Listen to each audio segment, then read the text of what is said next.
G'day and welcome to On The Esky, an Australian sports podcast where we like to wrap up the week that was in sport, drink a few Budweisers, marketed as the king of beer, or according to a quick Google search, redneck ball sweat. Carbonated urine came up. I'm going to give it a little taste review. Tastes like NASCAR and cousins to me. Nah, it's actually not too bad. Might go after a sponsorship deal in a sec. This week's show, Cricket World Cup. The Poms are the champions of the world when it comes to T20 cricket. Currently, the champions of both white ball formats. That's a bit gross. But luckily, Australia are rugby league world champions. As of this morning, we'll talk about the Samoa Grand Final there at the Theatre of Dreams. I'm not talking Manuka Oval. I'm talking Old Trafford. Week 11 in the NFL, and plus the NBA starting to sort of take shape. Plus a little thing called the Football World Cup kicks off tonight in Qatar. Hence the Budweisers. We'll get to that in a sec. Bit of fight news and the last F1 of the year, the Abu Dhabi F1.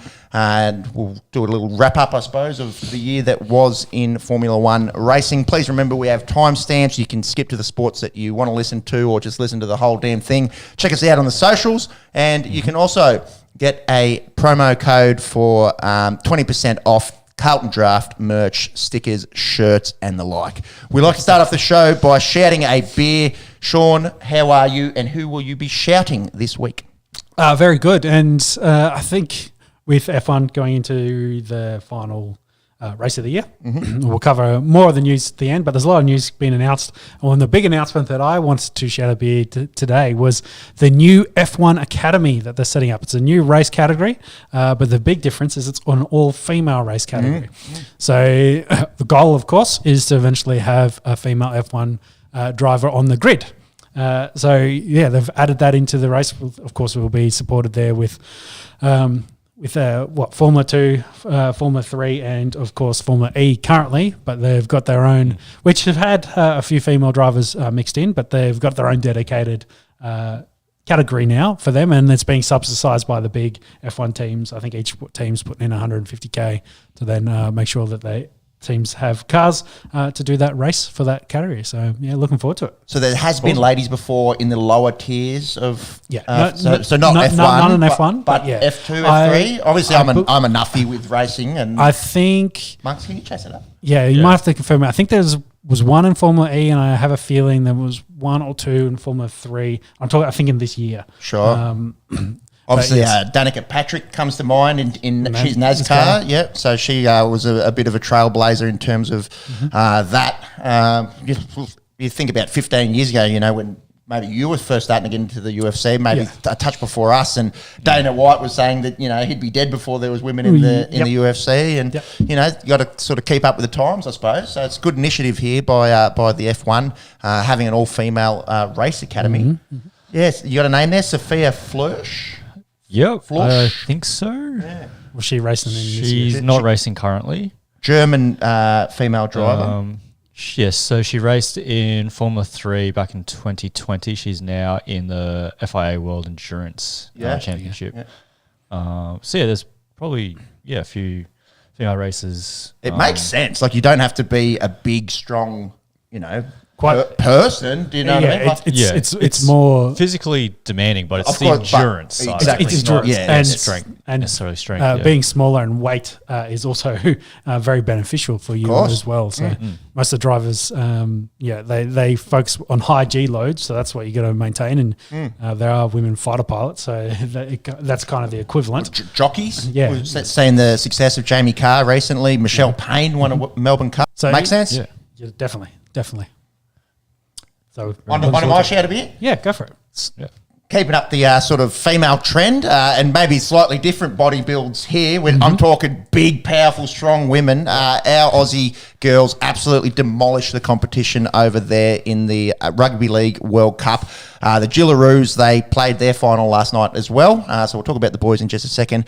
Absolutely pumped the Kiwi Ferns 54-4. Very, very one-sided affair. It just goes to show how strong rugby league is in this country in both the boys and girls sort of side of things. So yeah, never really looked like losing a game in this tournament, and top of the world. Good on ya, Gillaroos, for absolutely dominating the Kiwi Ferns and the Women's Rugby League World Cup. Chipmunks? Very good. Before I get into my shadow beer, I'll probably just clarify there have been females in Formula One. Yeah, good. That's why we've got a research man here. Research man.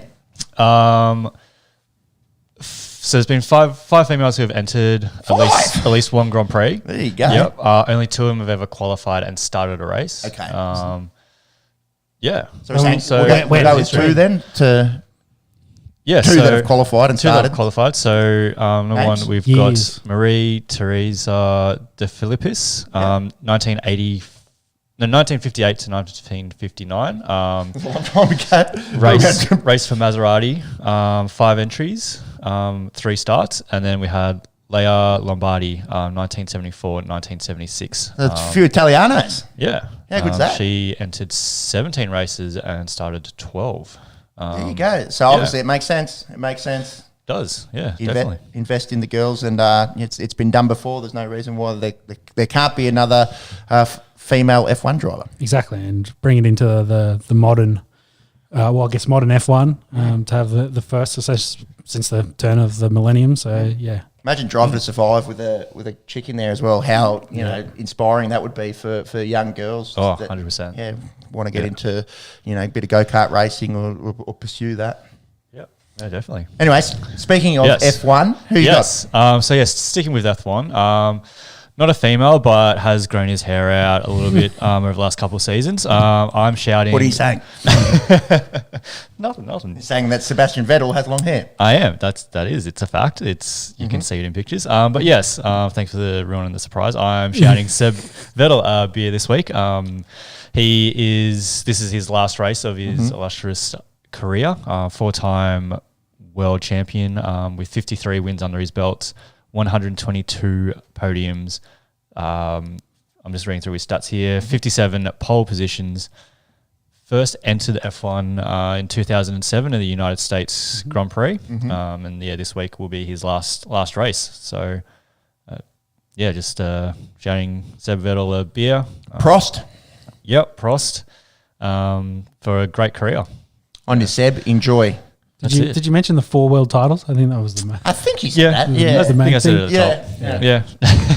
I'm like, don't sound stupid. Don't sound stupid. I'm sure he won well done. Yeah. That's it.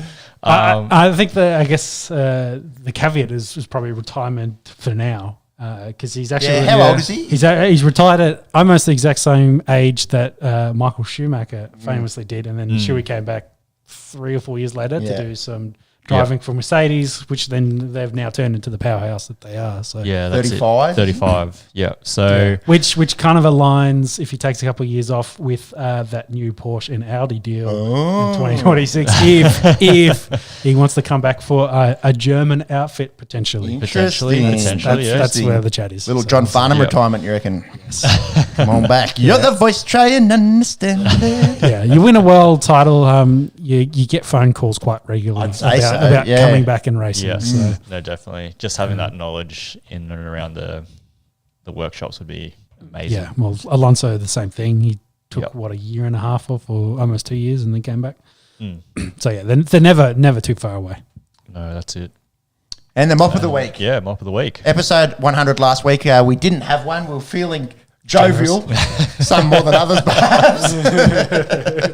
But we've got one here for episode 101 Dalmatians, courtesy of Corella Deville. I don't know why that came to mind, but anyways, shout out to Disney. Qatar, the country of Qatar, or FIFA, or the fact that this World Cup is going to have no beer. There will be pubs with no beer, to quote the late, great Slim Dusty. Look, there was always speculation that this was going to happen. So my understanding was there was going to be specific sections, beer tents, if you will, sponsored by Budweiser, the king of beer. Delicious. That was my understanding. And then at the 11th hour, the organisers have pulled out of the deal and they've said, nope, no alcoholic beer to be sold whatsoever. It was $100 million deal. 112 mil. Yeah, I think FIFA's deal with Budweiser was to sell in the stadium. So that was, I think they went back and forth with I that. didn't see. My understanding was it was They not in the stadium itself. There was going to be tents where you had to go out and drink in the tent. They were going to do both. So the drinking in the seats. That's what they reneged on in the last 48 hours before the tournament started. I never thought that was a thing. So what they've going to allow though is the elites are still allowed to buy alcohol in the stadium. Yeah, of course. Still got that's how everything works in those countries. Holy.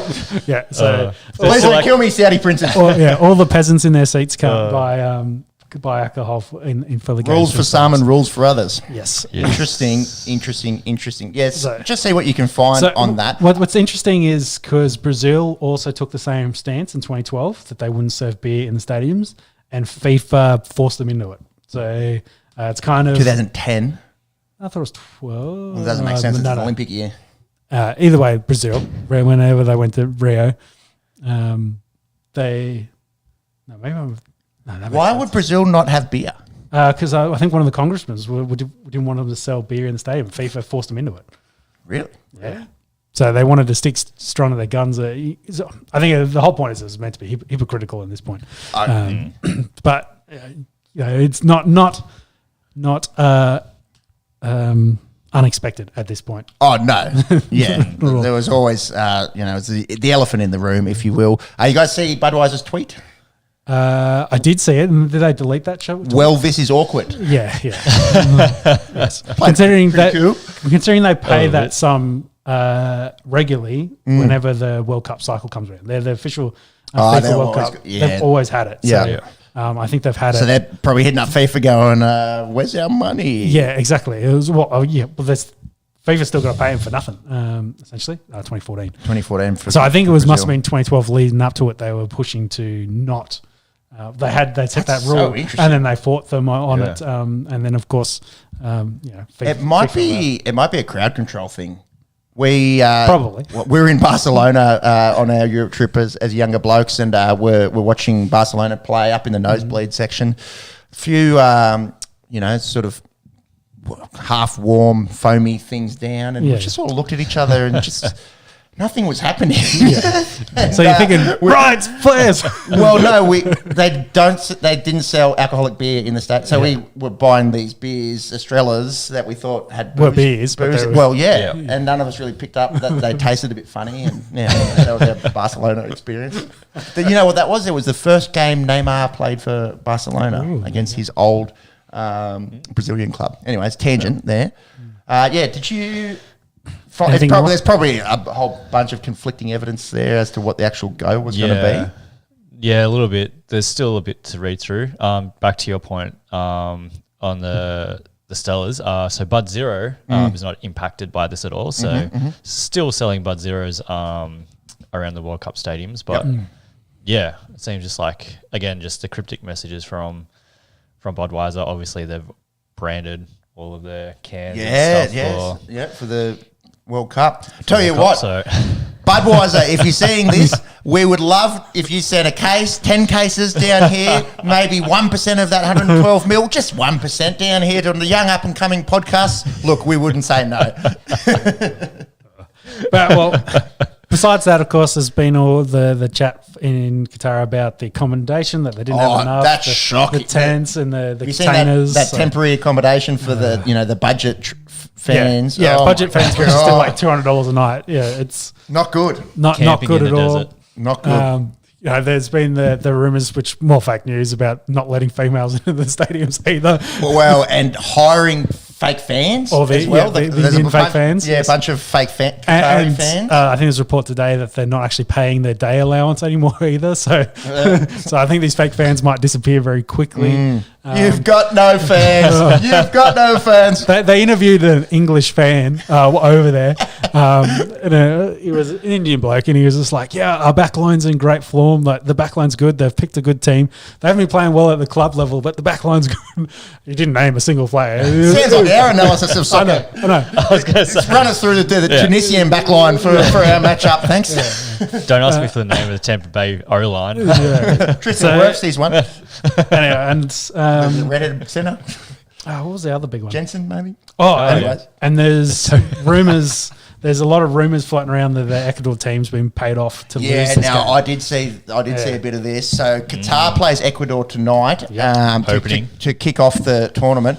And when we get to the soccer section, we should actually look at the host's record in World Cups. It will be interesting, but we'll do that later. Well, Qatar's not winning it.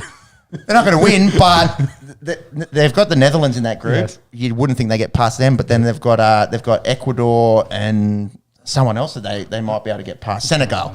Anyways, we'll talk about that when we get to it.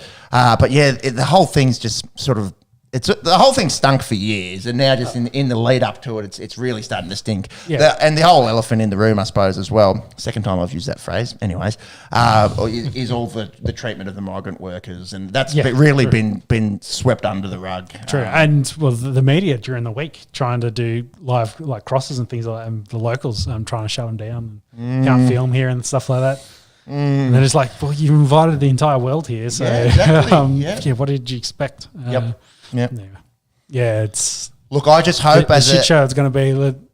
We hope for good soccer, but just as a bloke that loves the World Cup, it's meant to bring fans around the world to one place and have a big party and celebrate football. Hopefully it all runs smoothly. Throughout the tournament itself, because let's all be honest, the lead up to it has been an absolute shit show. Where are the next World Cups, Jimmy? Because the running joke is, we'll see you at the next World Cup in North Korea. So, as a fair comparison. I think, doesn't France have 2026?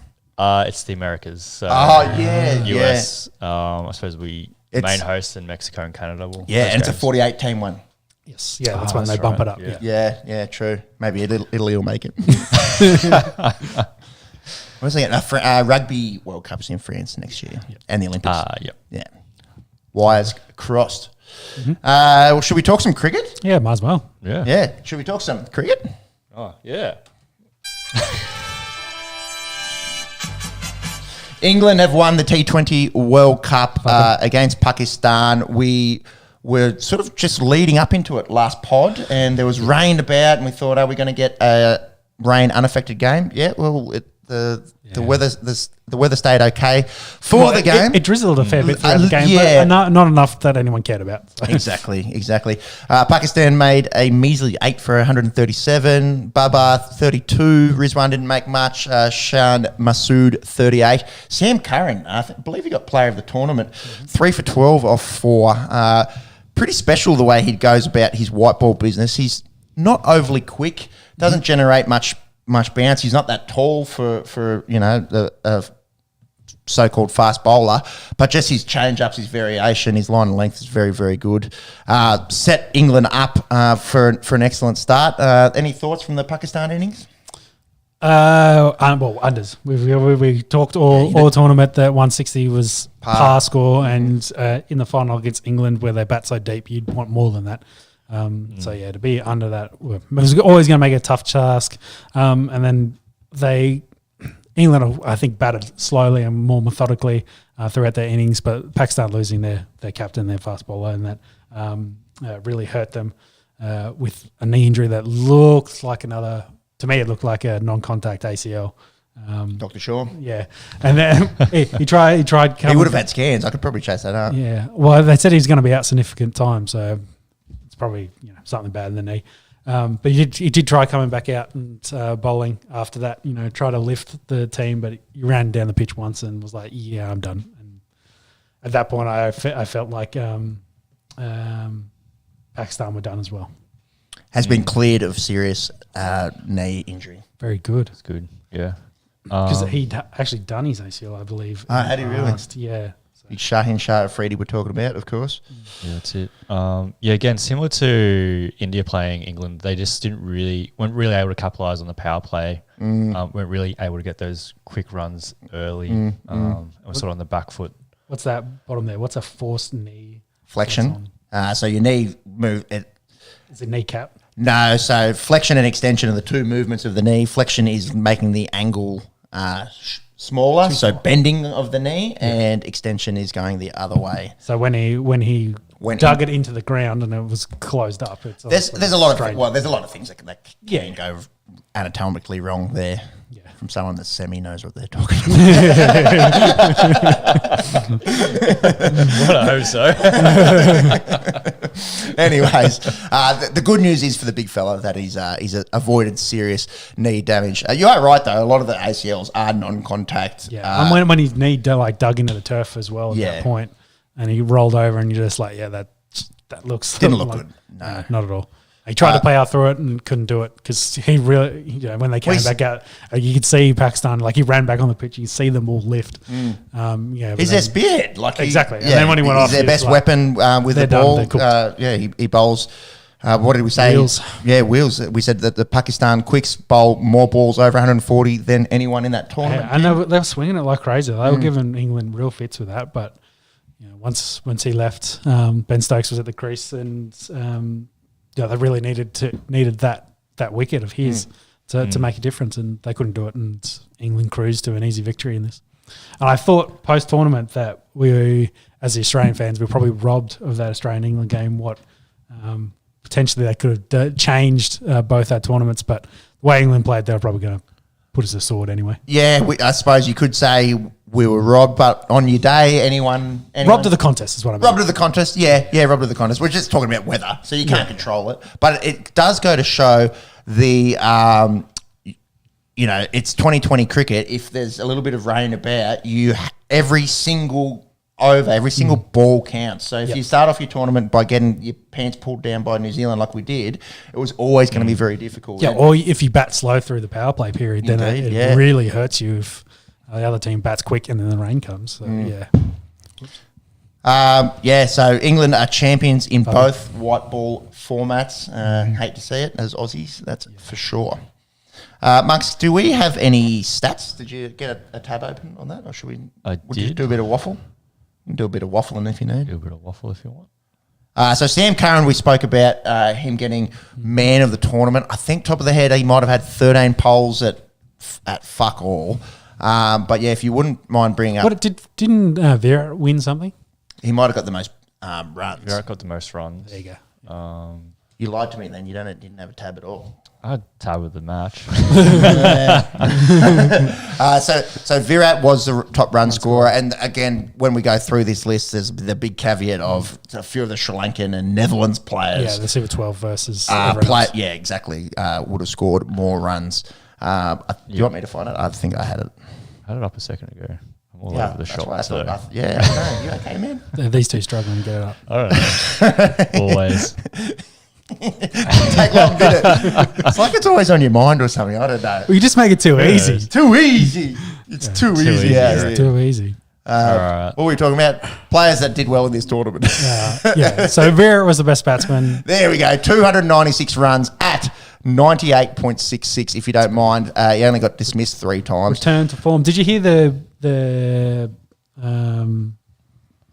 what's the Indian Cricket Commission? BCCI? Yep. They sacked all the selectors. Really? Yeah. All of them? Yeah. So they're redoing the Indian selection squad. So obviously not happy with the fact they didn't win this tournament. Who missed out that should have been in there?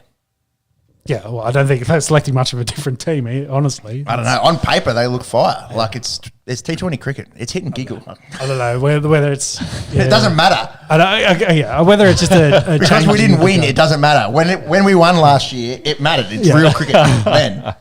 And no one expected to do it. To do it. I think in the Emirates. It'll probably end up being more politics than it is actual cricket. Of course. Form, politics in cricket, you wouldn't read about it. You would not read about it. No, don't talk to the South African. What was the bowling? How'd we go there? We'll just go through this list a little bit quickly. So obviously Virat returning to form, top run scorer by a healthy margin, 54 runs ahead of O'Dowd from the Netherlands. They were calling him the Dutch Pekowski. He's got that sort of long locks and looks all right, bats all right. And then Suryakumar Yadav actually coming in third with 239 runs at a tick under 60, striking at 190, if you don't mind. You remember pre-tournament, well, like Sky hasn't really played any white ball cricket down here. How's he going to go? Pretty good by the looks. And then Josh Butler, interesting how he didn't really do much early on in the tournament. He's ended up fourth. With 225 runs at 45 and striking at 145. We said he'd been a little bit unders. That's probably testament to how good this bloke's been if he finished the tournament in fourth in the runs. Well, he got that 80. It was all off the back of that 80, really. In a game where they just, kind of really showed where they're coming in that semi-final game against New Zealand. So, yeah. Kusal Mendes rounding out the top 5, but again, caveat, played a couple more games. Can you sort up there by strike rate? It might actually. Can you click on it or not? No, but I can see the 189 there. Yeah, I think Suryakumar Yadav. Yeah, it sticks out, doesn't it? No one really. Who's that 169 down there? Riley Rosso. Cock had this 160. Yeah. Stein had a 160, but didn't back it up with so Sky leaps and bounds ahead of anyone in terms of strike rate, and Virat leaps and bounds ahead of anyone in terms of total runs. So it definitely wasn't their batting that let them down. Yeah, that's for sure. Any Indian fans that are watching this when we clip it up, let us know. Did the selectors get it wrong as Aussies? That obviously, pretty keen on our team and the selections, but maybe less in the know with the intricacies of Indian cricket selection. Let us know. On paper, we said at the start of the tournament, England and India looked like the strongest on paper. So did the selectors deserve to get what came to them? Have you got a story? A little story here. Yeah. So Chief Sharma is, he's the chief of the selection board. So he and along all the selectors were sacked as of Friday. In their tenure, some of them were appointed last year and some of them the year before. So the shortest tenure for a selection group so far, they usually get a 4-year term, subject to extension. But in that, like being president, yeah, exactly. In that time frame, India, of course, failed to reach the knockout stage in the 2021 edition of the World Cup, and then lost the World Test Championship as well. Okay, and then also failed in this World Cup too. So I guess Three failures. Yeah. Considering the talent, we've been talking about how India, I guess from our perspective, we've been talking about India coming leaps and bounds with the talent, the depth. Yeah. That they could be one of the most dominant nations in cricket. Well, they will. That's gonna. Well, that's I guess the problem. They will. That they aren't. So that's maybe why they've made that decision. It's like at this point, Virat's not getting any younger, and Ashwin's not getting any younger. Wasn't his fault. Well, no, not at all. But I think they probably want to see results now with some of the veterans with the depth, and they're not getting it. I just don't see who else should have been in this side with Bumrah being unavailable through injury and Jadoo being unavailable through injury. Yeah. On paper, I thought that was essentially the best team that they could pick. But so let us know in the comments if you think differently. Can you find the next? This is James. Can you find the next Indian international game that they will play? They're playing New Zealand tonight. Yeah. So they were in a T20. So I don't think they would change it for that. What's the? Well, it's also it's a one-way white ball series. They probably don't give too much of a fuck. And their first game was cancelled anyway. Rained out. Weather. I'm just thinking, what's the next thing they got coming up? Just to set like a time frame of. When do they play Test cricket next? Might be maybe that's when does the Indian Test team play? Because it'd be interesting to see who the selectors are and then what changes they make to the team. Is what I'm getting at. Because I'd say that probably align with whenever that next Test series. Well, over our summer, they're not playing us. They're not playing New Zealand. So are they going back to England? No, that doesn't make sense. They played England, South Africa. They've just played South Africa. They're doing both of them. They might not be playing Test cricket till like March or something. Surely they're playing over summer. They're playing against Bangladesh through December. So they won't change for that. I don't think they're playing 5 against. Oh no, that's one cricket too. Yeah. Sorry, I'll leave it up to you. Right. I'm still struggling to try and get this computer working. That's all we've got at the moment. Just that test against Bangladesh. This year. Nothing next year? Closing out this year. Well, that's probably it. They'll stick with what they've got and then maybe maybe some changes in the new year. Yeah, it's going to be interesting Possibly. to see how that plays out. Yeah. What's happening in the Australians one-day series? Maybe? Well, we've got a.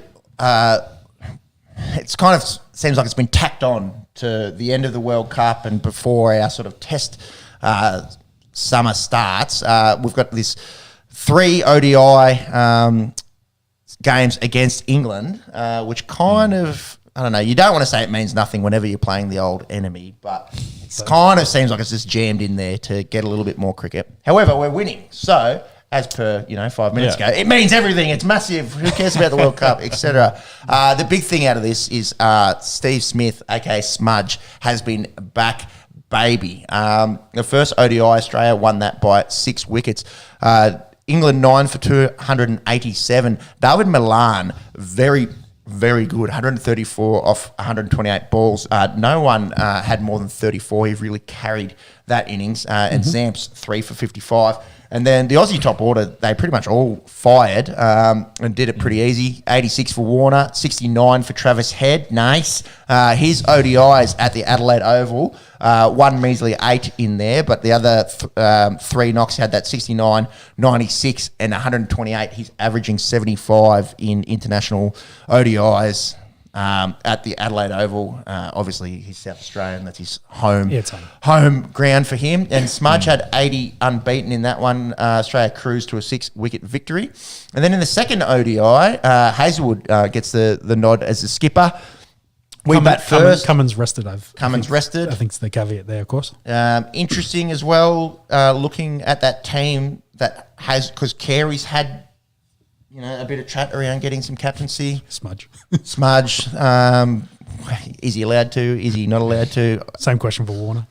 Well, Smudge has had it, hasn't? Didn't he fill in last year in white ball? Oh, I don't know. I don't know. Didn't they renege on it? I'm sure there was a game when Cummins was unavailable and Smudge did it. I'm pretty sure. Familiar. Yeah. I think Steve Smith's his ban has ended whereas because his wasn't indefinite. Whereas no, it was the same for both of them, but no, I think it was slightly different. I'm sure Steve Smith captained something last year when Cummins was available. I agree because I think Smith had a lighter sentence than what Warner had for captains. No, I don't know. Anyways, I'm sure someone will let us know. Smith was banned from all international domestic cricket for 1 year. And it was both of them got 1 year.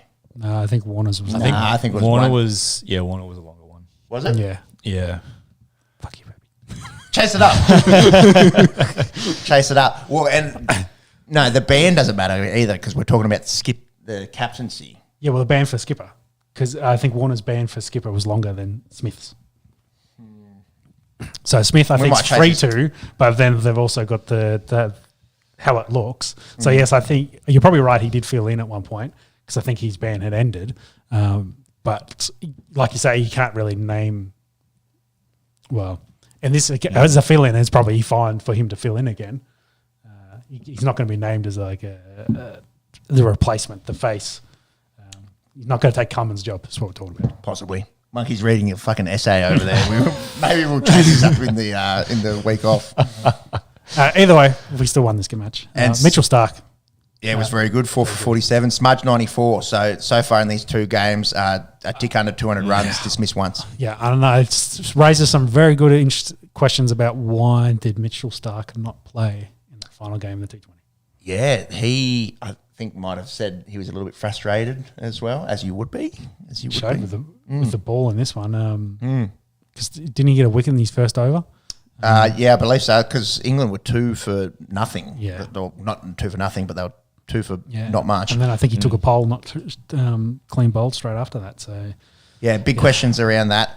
Although, if Stark plays in that Afghanistan game, does it make any difference? Because we would have had to. The run rate was important for a bit. The net run rate was. Yeah. So what you're saying is if Mitchell Stark plays against Afghanistan, does he take 5 for 2 and destroy them all? Well, I think we spoke about it at the time. We're like, obviously you'd rather Stark there, because he can bowl thunderbolts. But did it change the outcome of our World Cup? I don't think so. In fact, I'm going to go out and say it didn't. Yeah, realistically, we shouldn't have snuck in anyway. we probably weren't going to beat any of the other teams. I'm more than happy to blame the gods of the weather for blaming the Mitchell Stark commission. True. The weather has probably played a lot more impact. It just raised the question about the Australian selection committee of why sack them all. Yeah, why Starkey missed out on that one. Anyway, it's very, very, very good there. And I did get an answer for you on the next India Test series is Australia's touring India in February and March. That's what I thought it might have been. So that for us as Aussie fans will be, and following the Indian cricket team will be very interesting to see if they have a new selection committee in place by then. I would think so. Yeah, of course. And then what does that team look like? So that's also a testament to how much white ball cricket India plays. Well, we've got 5 test matches before that happens. Yep. We're 2 against the Windies, 3 against South Africa, albeit our summer. They're doing that tour with Bangladesh. Then they've got Sri Lanka and India. Then they've got New Zealand touring India. And then, of course, us. So they're playing through. They're playing plenty of red ball cricket until then too. Yeah. Actually, no, none of those are... No, 2 tests against Bangladesh and the rest is all white ball. So New Zealand and Sri Lanka go there just to play white ball cricket. Correct. You've proven my point here. And India still not much to show for it recently in white ball cricket. Yeah. Don't hate me, Indian fans. Yeah. Just facts. Yeah, well, I don't... Some of the crowds in these games as well. Dismal, but I guess coming off the back of the World Cup, maybe cricket fatigue. You could probably expect the Wednesday one in Adelaide, I kind of get it. It's a Wednesday. And it started it's an ODI, so it starts 2:20. Yeah. So I suppose people have to be at work. Boring. Yeah. But Sydney, it's a Sydney thing, man. Rugby league crowds often stink. True. They said they had 16,000 in there. That is horrendous, man. It's a Saturday afternoon. Go and I saw photos of it. I was like, that doesn't look like 16,000 either. Yeah. I think those numbers are a few Qatari fans in there, bro. There's a few fake fans in there. You've got no fans. Yeah. And the Sydney thing is always, it sucks to travel to Homebush. That's why no one goes out there. This is the cricket ground, man. Get out there. They should. You know what? The Cricket Australia, and I probably sound like I'm flogging a dead horse, but take these games away from, if people aren't going to show up, fuck off Sydney and Melbourne and spread them out and put them places in smaller places. You'd rather see 16,000 in Hobart. Yeah, exactly. Wouldn't you? Yeah, spread them out a little bit. Yeah, exactly right. I agree. But I think it's honestly they probably care more about the TV money at this point. Of course, it's a meaningless series as well. And it's just happy to keep cricket on TV. And speaking of shithouse crowds, imagine what the MCG is going to look like on a Wednesday in a dead rubber in a series that means nothing. Yeah, there's going to be no one there. So 16,000. Yeah. 20, 30,000 showed out. I was like, that looks more like 3 to me. But I it's the filler, I guess, between now and the start of the Big Bash. They're trying to keep the cricket going, keep it in the people's mind. But in terms of white ball cricket, but there's a little thing called Test cricket that happens before then. Oh yes, also true. And it's also that's maybe a good segue into against the West Indies, who just played had it been a 5-day game, they would have lost this to an ACT/New South Wales team. It's essentially an ACT team, God's country. And I think I said that Blake McDonald, the bloke that scored 177 not. Yeah. Yep. I don't know the bloke. Wasn't on the greatest form though. Running, he's a 24-year-old Canberran, so I'll get around him. Yeah, definitely. Coming off score was like 27 or something. No, I think he'd made a 50 last summer playing against... Oh, last summer. Okay. Last summer against the New South Wales... No, he struggled against New South Wales under-23s. But we're talking about an ACT under-23 player that was struggling-ish to score runs against the other states under-23 teams. Yep. He's then gone out and scored 177 not, opening the batting against a test team. This... We speak about a lot on this podcast. This is going to be a fucking bloodbath of this West Indian team. We've talked about 3-day tests. This could be a day and a half kind of shit. Yeah. Do you know what I mean? They were able to score runs to their credit. So scroll down. They made 424. Yeah, good on ya. Has the Dream come out? The what? Rakeem the Dream Cornwall. He doesn't really play. He might be in the squad, but no, I don't think he played in this. Scroll That's up. the only reason I was joking. The big fella. You can get a shirt, actually. I might get one fast one for Christmas. Hopefully it comes in 3XL. So Craig Braithwaite is skippering this. And then let's go through some names. Shamra Brooks, never heard of him. Raymond Reefer, never heard of him. And Kuma Bonner, we saw he scored a few runs last year. Jermaine Blackwood, Cole Mayers, Jason Holder, know all of those guys. Joshua De Silva, know that guy. Ross and Chase, never heard of him. Devon Thomas, never heard of him. Alzari Joseph, heard of him. And then the rest of the squad, Kemar Roach, Jaden Seals, they'll both play. And then Tagner, Chanderpaul, Anderson Phillip, never heard of them. Scroll down. They made runs, but then they're going up against a bunch of kids from Canberra, essentially. Yeah. Shout out to Blake. You should have been my shout out beer. Blake McDonald, 177 knot. Oliver Davies, 115 knot. Jack Attenborough, 51. Good on you. Justin Avadano, I've heard of him. He's played for Shield Cricket for WA, I believe. But this isn't a who's who of Tom Van Tempest. That's a Tuggeranong Vikings keeper. Like shout out to you, young Thomas. Like this Test series could be like laughable. Yeah. So, do you think it's the Australian squad, with the amount of cricket they've played recently, change it up a little bit? No, it's Test cricket. You could play your best 11. Even against the West Indies team? Yeah, it's Test cricket. It's Test cricket. They just lost the ACT. Well, does it count to World Championship points? Yeah. Yeah. So you have to. You have to crush them. You have to put them into the salt of the earth. You know what I mean? Yeah. You've got to devise the weapon, the nuclear weapon that makes sure all cockroaches, nothing survives. Every single cockroach goes. Every single chemo roach, if you will. It's gonna be hard viewing, I think, in terms of those that are interested in a good one-sided Freudian slip. Those that are interested in a good two-sided, back and forth battle. Test cricket. It's. I hope I'm wrong. I hope the West Indies show some resistance. Where are they playing those games, by the way? Are we still all big stadiums? I should know this. Well, it's not Sydney, it's not Melbourne, and it's not Perth or not Gabba. I think the West Indies games are Adelaide and Perth. I'm pretty sure. So it's out west. Okay. Monks is nowhere to be. He's looking at Phillip Oval. Canada. Right. Go back in the top. I play footy on that. That's it. That's where the. So wrong way. Other way. I played in Hobart. Other way. That's West Indies versus Ireland, bro. Other way. There we go. Perth and Adelaide. As per what I just said. What's the last one? That's it. That's it. Two games. Two games, dude. Okay. All right. One thing I did find. Who's touring? Want to go back to Warner and Smith? Who's touring over the summer? South Africa. It's warm-ups. Yeah. It's yeah. I'm not even sure if they'll get warm for that. All right. Warner and Smith. I did find it. All right. So Warner received a 12-month suspension from all international domestic cricket, and he will not be considered for team leadership positions ever again. Yes. He's out indefinitely. Yes. Smith. And you're right. Yeah. Yeah. Although there has been chat that to renege his ban. Yeah. Which we mentioned. Yeah. Damn. Fuck. Sean's right about something about cricket. Damn it. Smudge was 1 year and then 1 year and could come back into the fold of leadership after the 12 after 12 months. Yeah. Fuck. Yeah. All right, edit that bit out. Especially my part. They're like, yeah, dude, they played Ireland right here when they got knocked out of the bloody World Cup play-ins. That's what that was them. How many of these boys have that's been what sitting in confused me Australia? because you got the test so there. that's the way that cricket and then will do it. Yeah, on the far left, they'll have the most recent, and then.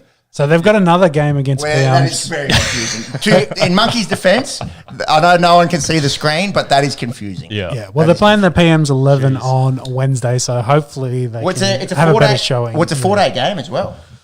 Can you click on that PM's 11? Oh, we should go to it. Oh, I'm on a golf trip. Oh, poor me. So that's in Canberra. It's day night. Day night 4-day match. Wednesday night. I might get down there Wednesday night. Can you look at that PAM's 11 team? Because I think they picked a pretty strong team. I don't think you'll get one there. You might have to Google. I'll click that. Might have to Google. I'd have to Google. For memory, Just go squads. that's all right. Cricket info, not helping us. Yeah, cricket info. But I think that, well, I guess the PM's 11 kind of leads to where I was talking about before. It will be the Australia B squad. Josh had a car. I was like, man, they're really diversified here. That's PM13, bro. That was not me. Autocorrect. English. So Josh English. Damn autocorrect. So this is kind of the next wave of Australian cricket. So. Okay, we got there. All right. Josh Inglis, skipper. Sean Abbott, Ashton Agar, Peter Hanscom, Aaron Hardy, Marcus Harris, Henry Hunt, Todd Murphy, Michael Neser, Matt Renshaw, Mark Steckety. That's not PM's 11. That's essentially Australia A. Yeah. This is Treeouts. You should come to the Treeouts, Wazowski. That's what that is. Is English keeper? Yeah, Inglis will have to keep in that. He'll definitely keep. Captain keeper? No, it's not that old. Yeah, it's quite reasonably common. Yeah, reasonably common. Yeah. Bowler heavy as well, if you're looking at that. So Todd Murphy's that young bloke that they took to Sri Lanka that bowls leggies, and he played like a couple of club game, or maybe two for Victoria, and he got a go with Australia A. Ashton Agar, everyone knows, and then Neser and Steckety and Aaron Hardy, the Western Australian quick. And then essentially tryouts for Marcus Harris, who needs some runs, Henry Hunt, who's highly touted moving forward, Matt Renshaw, trying to break back into that test team after a few years in the wilderness. Same thing for Peter Hanscom, who's scoring some shield runs, and then sort of Josh Inglis, whose name always gets thrown in the hat for white ball cricket at least moving forward. So it's a very strong Prime Minister's 11 squad. I think that team will beat this West Indian team as well. Yeah, it's interesting that note there that George Bailey, as the chief selector, hasn't been sacked. Of course, Harris has been selected in that 13-player test squad for Australia. So, like you said, he's on the cusp. But then he also does mention Hanscom is firmly on the radar of national selectors for next year's tour of India that we just mentioned before. I think Hanscom is second or first in shield runs. Yeah. So really, really going well. Mm-hmm. Don't have to chase that one up. Well, take us 6 months. I was going to ask you, do you want to have a quick look at Shield at all? The Shield cricket's been kicking off? There has been a bit. I think we'll leave it for next time. We saw South Australia was playing Queensland before. Yeah. I think Queenslanders had been doing okay from memory. We're committed to Shield cricket here. We're committed to Shield cricket. Western Australia leads the table there from the Bulls, Tigers, Victoria. New South Wales have not had a win, and South Australia, who have really struggled a bit of recent memory. Is a lot of that going to be rain affected, I'm assuming? Yeah, I suppose. Cool. Look at that game for South Australia that's being played at the moment. Yeah, getting dished. Tea break and getting dished by the Bulls. Good listening. Look, maybe we'll do a bit of research next time. Oh, that's what happened as well during the week. Victoria got smoked by Queensland, innings and 10 runs.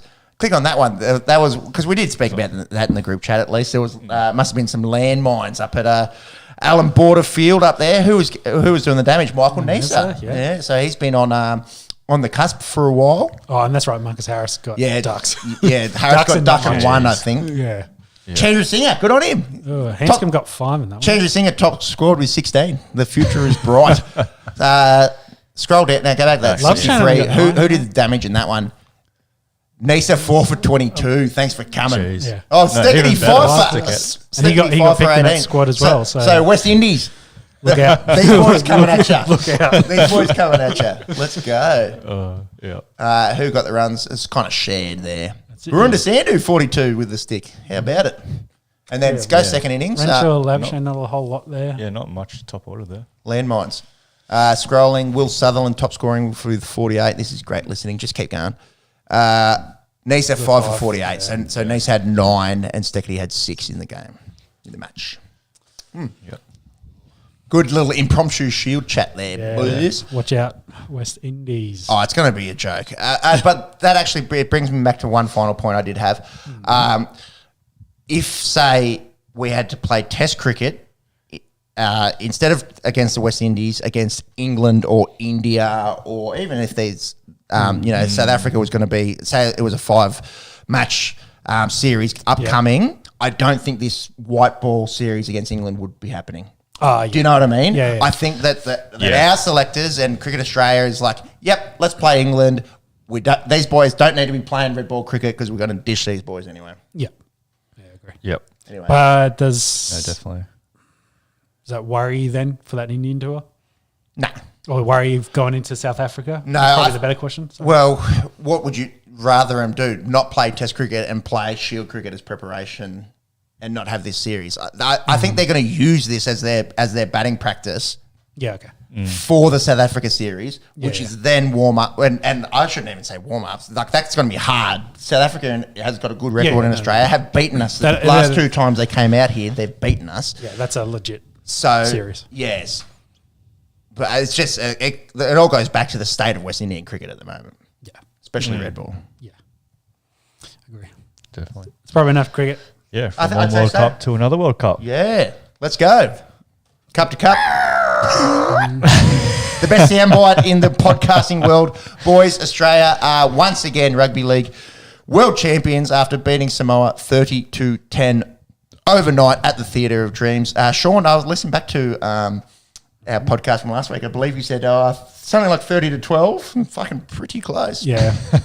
I felt 5 tries to 2 kind of made sense. So, the Australians will get out in front and then let a few easy ones in, which kind of happened with the intercept try to Crichton and a big cutout ball for Luai for the score of the other one. So, not unsurprising. The final was played last week against New Zealand, and they just had to make sure they did the job. Yep. Otherwise, it would have been talk about an all-time choke. Almighty boil over if Samoa got the job done. Yeah. Let's go back into the prelude, the all the hype around the match. Dwayne "The Rock" Johnson, can you smell what the Rock is cooking? How throbbing was Peter V'landis' brain? His all the things. He's got 300 million followers, and after the Rock, the NRL, exactly, NRL about the Samoan rugby league team going would out there. Be lucky to have. I still don't think he knew the difference between rugby and rugby league. Who cares? In this, but he was shouting out his Usos, which I thought that. Did you see Tua did one as well? Oh, Tunga Vailoa. No, I did not. He did. It's their bye week, I think, at the moment, and he was in the gym at Dolphins facility, and he did one as well. So, there you go. No, I did not see that. A few. Big American sports stars / massive celebrities in The Rock. Yeah, The Rock. Giving a shout out to the small team. I think the scenes in Sydney, the block and hole roads with all the flags waving, the big small photos, they got behind it. So it was great to see them get behind their team for their, I believe it was their first final. And I think, did they go out to Tonga in the semis last time? Potentially. Well, they beat Tonga this time to get here. So it might have been the quarters. I don't know if they'd been to a semi-final before this. So finally going don't have deep. To chase that up. Finally, I think we talked about that last week anyway. I see down here, Google Jerome Luai daddy. No, because I swear he replied back to The Rock saying something like... Oh, no. He said, he did say, that's my daddy. Yeah, something like that. I just thought that was funny. I think Cam Munster might be your daddy. A little, But, it's a good game. What about the how they do the traditional dance beforehand? Right up in the grill. You like to see it. Well, I think that kind of shows a key difference between that and rugby, going back to the comparisons, because rugby mandates like a distance between them. They have to keep separate. So you can see why. You wouldn't want a punch on before the World Cup final. True, but I guess maybe that's the difference with this. A lot of these guys, they know each other. Really close. So you got to watch that Tonga Samoa lead up, how they essentially doing their war dance at the exact same time, coming into each other. That's like electrifying, goosebumps. Gets you going for that game. So I think it was awesome to see. I guess the biggest concern was Old Trafford. The pitch, 5 metre in goals. 2.5 of it being real grass and the rest of it being synthetic, and then the big ditch drop off into the field for drainage. So it's I don't know what of course you said it before. They wanted to play that at the Theatre of Dreams, but could they have done elsewhere? But this is something I learnt from construction and not any ethnicities. In fact, I can say it. WOG construction. What you do here, right? So you're meant to have a 100-meter field. Yeah. Just take 1 meter out of each. So rather than having 10 meters, just do 9 meters. And then spray it as 10 meters. That gives you 10 meters across the whole field. That's 5 more meters on the end. Okay. Yeah. Shout out to all the wogs out there. Don't come after me, fellow wog. 2 Z's, 2 L's. Yes. Yeah. Yeah, you're right. Like they could have stolen a few extra meters here and there, but George is backing you up. Just cut it short. Just a meter. No one's going to be able to tell. Yeah. No, because it sticks out. It sticks out like a sore thumb. Those ingots. But no, if you measured 9 meters and painted it as 10, each 10, no one would know. Yeah, exactly. And I think it's a fair point. The play pitch itself didn't need to be full length, and then the in-goal's too short. And I know it doesn't have to be the full, take an extra 9 meters from the in-play field. You could just take, one either end, and then you just add that in. If you paint shorter lines, like not as broad lines, and that saves your field as well, right? Yeah, true. The white line doesn't have to be as thick. Yeah, it doesn't have to be the full 10 centimeters, painted as 5. Yeah.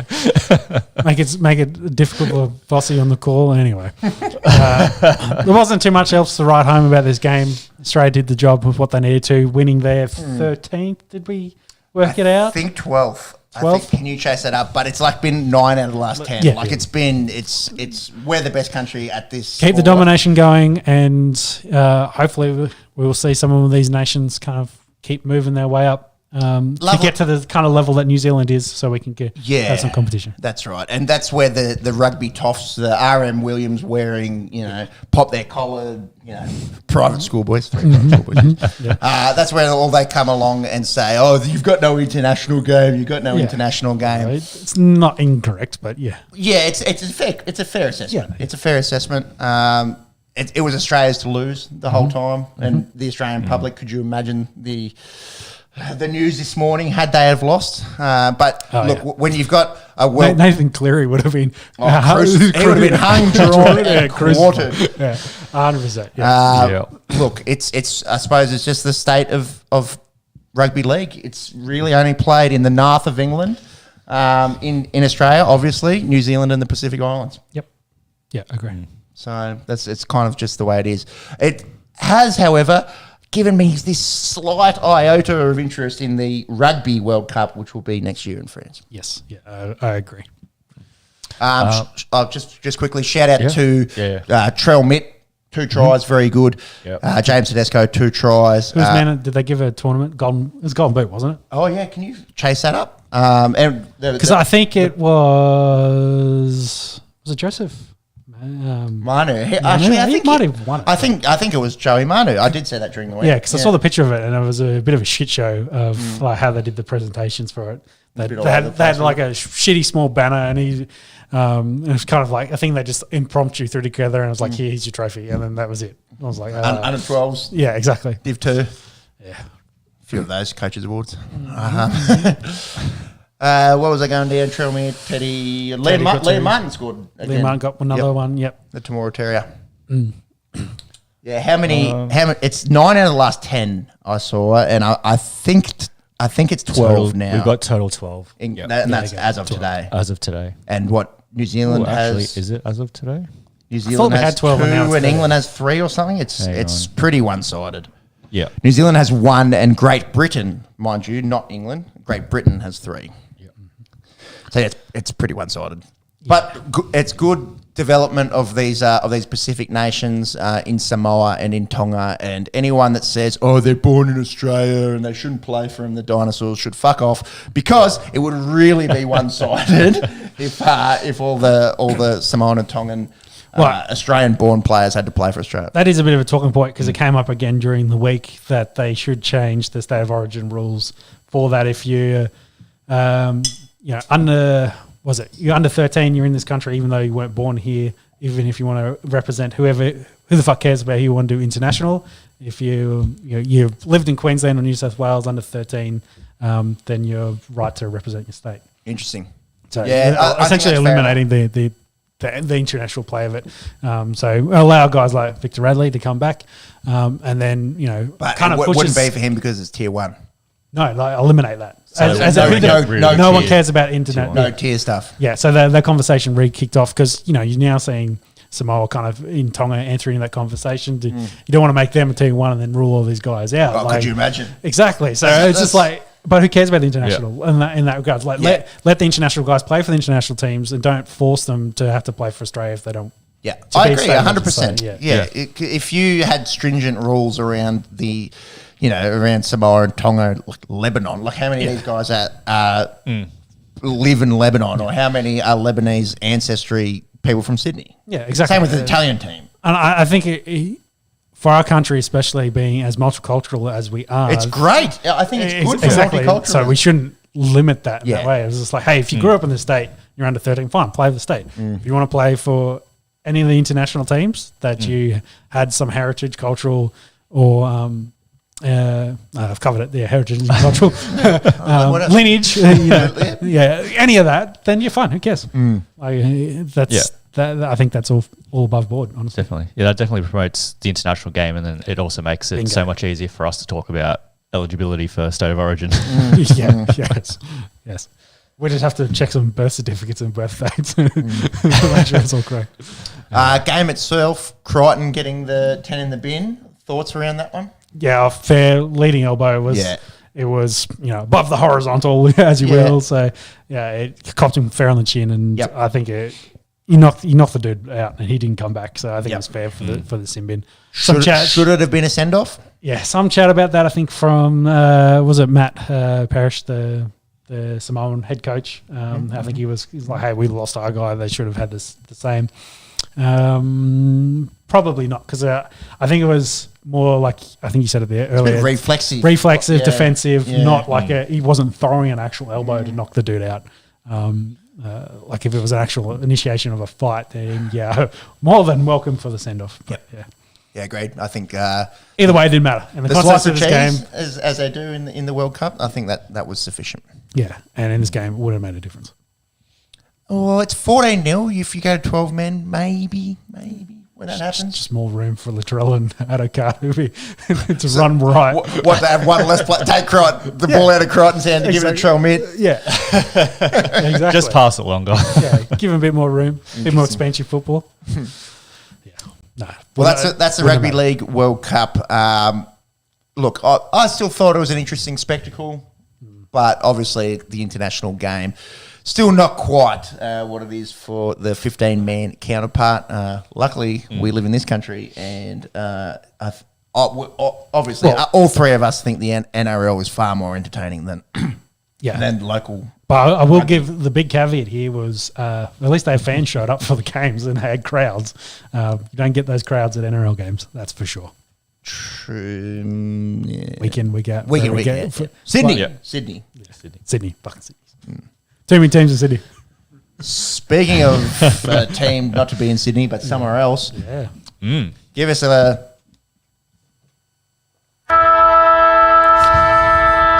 bouncing the ball for those watching on YouTube.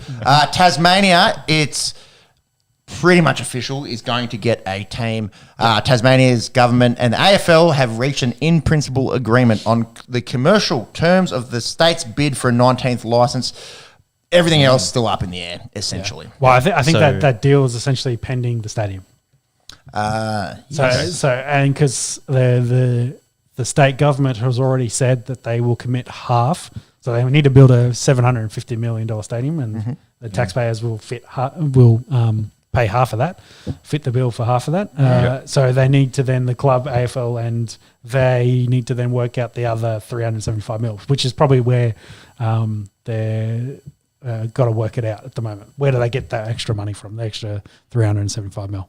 375 mil, I got it in the calculator. I'm going to say there's 400,000 people in Tasmania. I think that's reasonably close. This is including children.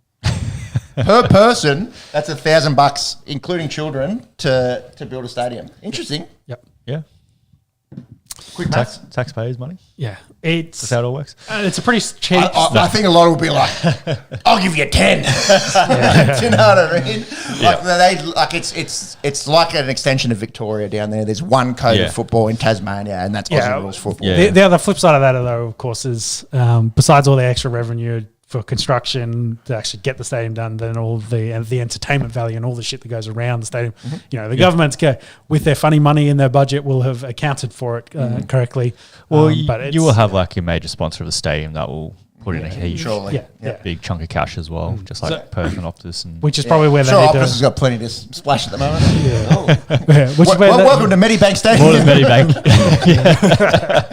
which is where they need to find that extra 300 mil from. So it's interesting the price because I did say with all we'll talk about NFL in a minute with the Buffalo game, they're looking to build a new stadium in Buffalo, and they're $1.4 trillion. Trillion. To build that stadium. So Really? Which is double the price of what they've now said the Hobart one will be, and of course add in the You mean billion or trillion? Yeah, billion. Sorry. You are right. I was like, are they building it on Mars? Sorry. Yeah. Sorry. I was like, Billion. trillion. I forgot That's more than some national countries' Some. debts. I'm not the accountant on the table, so I might misplace a couple zeros. That's Dr. Evil twice. Twice here. Sorry, billion. It was double what the.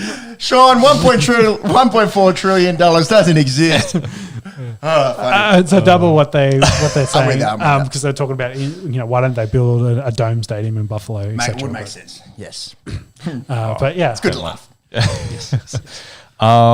What's interesting with that story as well is the 19th team they're not moving a team. Yeah. Which means kangaroos go, and the rest of the AFL is like, fuck. 19. My OCD, no bueno, no good. Who's going to be Team 20? Has to be. They'll have to be looking at another. Go back to WA. No, Canberra, bro. Nah, I don't think they'll go Canberra. To be honest. I think they Well, I think Canberra and Darwin had been previous chat, but we've already spoken about Darwin. It doesn't have the population. It's like Tuggeranong. Yeah, exactly. So Canberra makes more sense, but again, we're probably too small in that regard. So, what about country Victoria? Like, could you split one between Bendigo, Ballarat, kind of thing? Yeah, and you can't really do Northern Queensland like rugby league, Cairns, Townsville. It's prime rugby league country. That's very hard. There is interest in the AFL up there, but it's population as well. I don't think you could run a team out of Cairns or Townsville. I think is there some kind of possibility of doing a rural Victorian team? Ballarat team. Yeah. Well, here's the thing. Playing at Ballarat every week. Would Ballarat and Bendigo share a team? They'd probably hate each other. Yeah. I don't know. Interesting. New Zealand New Zealand team. you'd have absolutely no local talent, but in terms of trying to, US team. Good luck. No. We're not on a weekly basis. Country of New course. South Wales. Where? It'd be a massive, The Riverina? region. They're playing out of Wagga Wagga. I don't know. I'm sure Gil's got. Well, Gil. It's not going to be Gil's job either moving forward. So True. It's True. Yeah. It's going to be whoever comes in. Gil. Correct me if I'm wrong. Can you look up how long he's been the boss? He would have had a lot to do with the development of the Suns and the Giants. So it's probably going to be the legacy of the next CEO, the next commish. I'll just go back to the point of Tasmania getting new teams. I think with the government deal, that's why it's such a big moment. This is because they also heavily pushed for we weren't going to do this unless we got our own team. We didn't want to hand me down essentially. So it sounds like they've all agreed in principle on everything they needed to, and it will happen. It's no longer same kind of conversation we had with the Dolphins. It was no longer of when it happens, I'll believe it. It's now actually it's going to happen. It's going to happen. So that's it. Gil was appointed CEO in 2014. Oh, so he inherited the Suns and the Giants. Yep. Okay. That sorts that out. Yep. Brownlow medal scandal. Sean, you saw this story and chucked it in the notes. Do you know too much about it? Not a lot, other than, of course, 4 people were arrested, one of them being an umpire, after, they'd, I guess, it's not insider trading, but insider bets. Yeah, it's The close to equivalent. it. Yeah. See, the insider trading, you don't go to jail at Nancy Pelosi. Yes. That's white collar crime. It pays. In this regard, they obviously had insider knowledge of the results and who was going to get votes, etc. Yeah, and bet accordingly. So it's very similar to what we saw happen in the NRL a few years ago. Fucked it for everyone. It fucked it for everyone because you haven't been able to have a punt on the Dally M in the NRL. So no news on that for this yet. Whether they will, of course. A number of current and former AFL stars believe umpires should not be the ones voting on the Brownlow medal in the wake of the alleged betting scandal. Look, what are you saying there, that all umpires are degenerate gamblers? I don't know why an umpire would have any more propensity to be corrupt than anyone else. Yeah. But yeah, four blokes got arrested, so it's pretty serious. Pretty serious. Victoria Police Sporting Integrity Intelligence Unit, try saying that 5 times quickly. Swooped in. It's a little bit like Fight Club. What's the one rule of Fight Club, guys? We never talk about Fight Club. That's not actually we don't talk about Fight Club, I believe, in verbatim. Great movie. I only watched it about 18 times. Yep. That's not even that. We don't talk. It's the first rule of Fight Club is don't talk about Fight Club. I put an extra "we" in there. Anyways.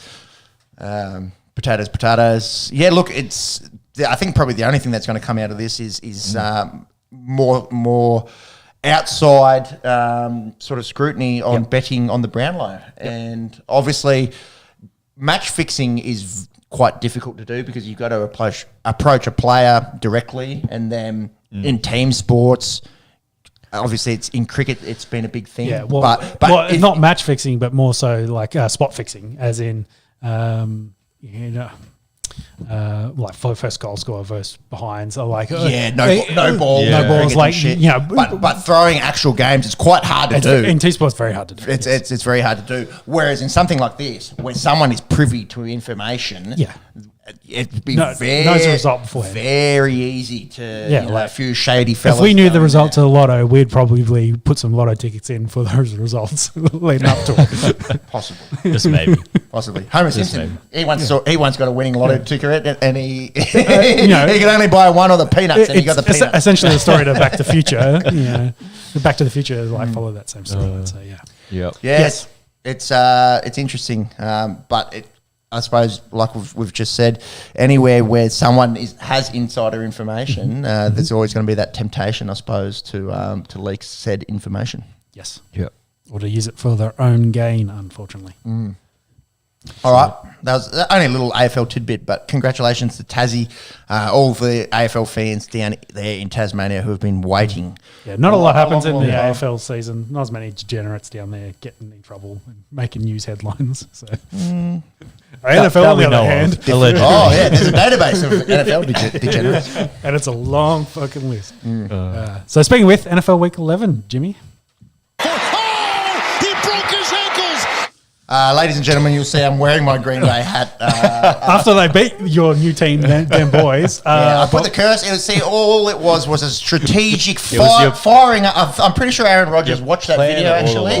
And I just got in his head and, really encouraged the boys to go out there and get the job done against Dallas, which no one really expected. And then it kind of got my hopes up, and I thought, well, maybe they look after Tennessee. Going to run the table from here? At home, and no, they didn't. Tennessee played very well. We spoke about Aaron Rodgers last week.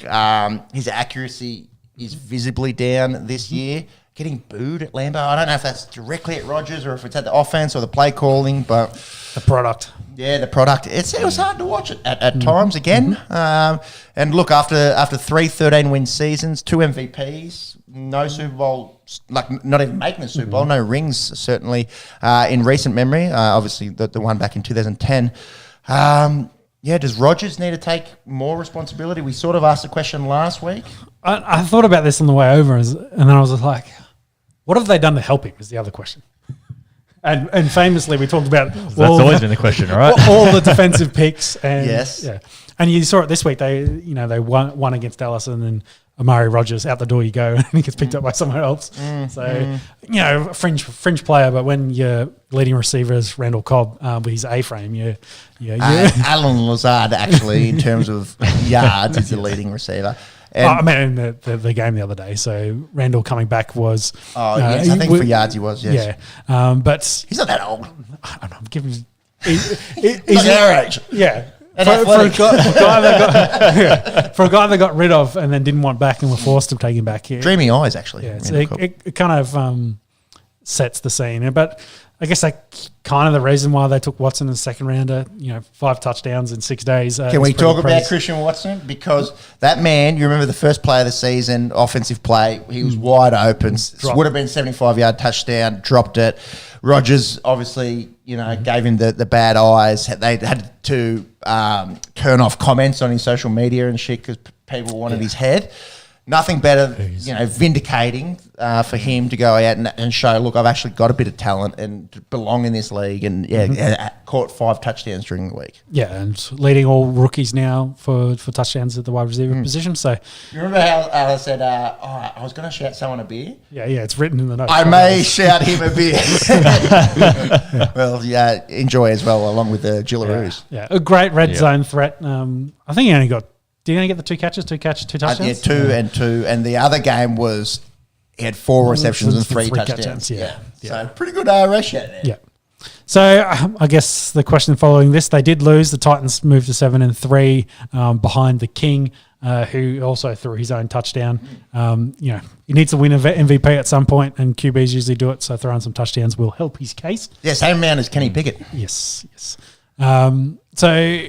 What do you think of, though, for the Packers season now at 4-7? Are we in Jordan Love season yet, or what do you think? We're not in Jordan Love season yet. They go to Philadelphia and then they go to the Bears. Very difficult, especially that Philly game. Rodgers owns the Bears, so fingers crossed he continues to own them.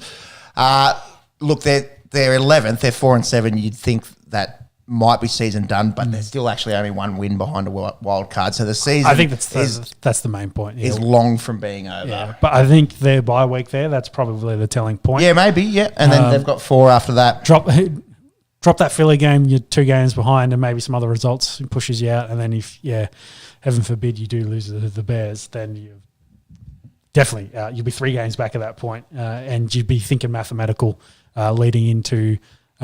Rams, Finns, and Vikings, who are all very good teams. Indeed. And then a Lions team they've already lost to. So indeed. Rams also not that good. But Jordan Love probably is going to get some game time there. Yeah. That's not to say that it's his job next year because they just gave Rodgers that 2-year extension and he's on big money. $50 million a year. So next year it has to be Aaron. Like they've that money's owed, so they're gonna have to do.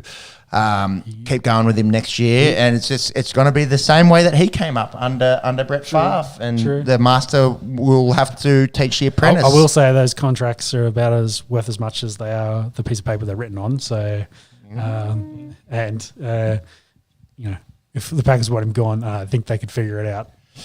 Interesting trade, etc. But I doubt it. But the cap hit would be huge, wouldn't it? Well, know this stuff better than I do. Depends on his guarantees. Depends on, of course, the dead money and where there might be an out. They might also be able to get the other team to take on some of that cash. Like I said, if they want to do that, they can figure it out. Okay, that's the main bit. The benefit, of course, is you also still have Jordan Love on a rookie deal, so you can eat some QB money potentially. But I don't think they're there yet. I think, if anything, draft some wide receivers and offensive line talent next year might be a good decision. After but yes and no. We've just talked so highly about Christian Watson. Yeah, he's one dude. You need at least 3 wide receivers in this That's true. And this is coming from a man who ranted last week. Albeit the 100th episode and a lot of frustration after scoring eight points against the Lions. Yes, and the offensive line, there's 5 positions there. You can definitely upgrade at least one of them. So, I think they've got a good stable running backs. They need help at the wide receiver position. And maybe the other thing is draft's probably not the right option with the advanced age of Rodgers. He's not ready to teach kids. He needs go out. Who's your top veteran in the wide receiver market? They're the guys that maybe they should be targeting. Well, free agency, they have not had a big free agency signing in recent memory. No, they're very much a draft team. Yeah. I'm literally struggling to think of one. Yeah, maybe some small pieces. Well, Devondre Campbell was a free agent, but he essentially became a top 100 player at the Packers. I think he was at Atlanta, and I don't think he was a highly sought after free agent. And outside of that, I can't really think of any in recent memory. Yeah, just bits and pieces, not a whole lot, unfortunately. So yeah. Otherwise, Nathaniel Hackett. Yeah, maybe we should mention Hackett because I know Rodgers in the offseason talked glowingly about how he fit into their offensive game plan. Of course, not the play caller, and then of course went to Denver as the play caller. And I think what I wrote there ended up fucking both our teams. Seems like yeah, both offensive. Like for everything I say, I don't think he's a good play caller, and hopefully they make a change sooner rather than later. Otherwise, if he loses the Raiders this week, I think he'll be gone. Do you reckon that bad? Yeah. I think whoever loses that game, I think they. Yeah, actually no. McDaniels can't really. We'll get to that. Yeah, we'll get to that. But yeah, he's definitely on the hot seat for how badly they've played. And we'll save the Denver chat for later.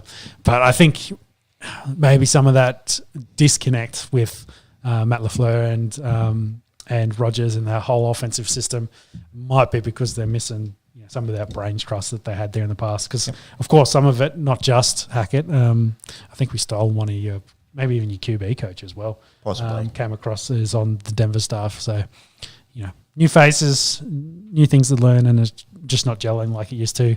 Young, very old and very young wide receivers, probably not helping and, missing out there. Also, a bit of credit to the Titans as well. This team's 7-3. Again, put Mike Vrabel back in the head coach of the year. They started 0-2, and we're losing games that they shouldn't have lost, and then they just got the king rolling. Treylon Burks, after he had that little injury hiccup the last two weeks, I think he's been pretty good. And they're kind of like the Bears and the Falcons in that they haven't been utilising their wideouts. Their wideouts have 76 catches. Yep. Bears have less with 73, Falcons a few more with 83. It's just the same old Tennessee Titans mantra, feed the king. Tannehill, try not to turn the ball over. Played pretty good defense and win football games. Yeah, I've been a big fan of David Long for a long time since he came out. And he's a really good weapon for them as a inside linebacker, making bulk tackles. Yeah. The king also broke the 1,000-yard running mark. 1,000 yards and 10 touchdowns. So we're only just to tick over halfway through the season.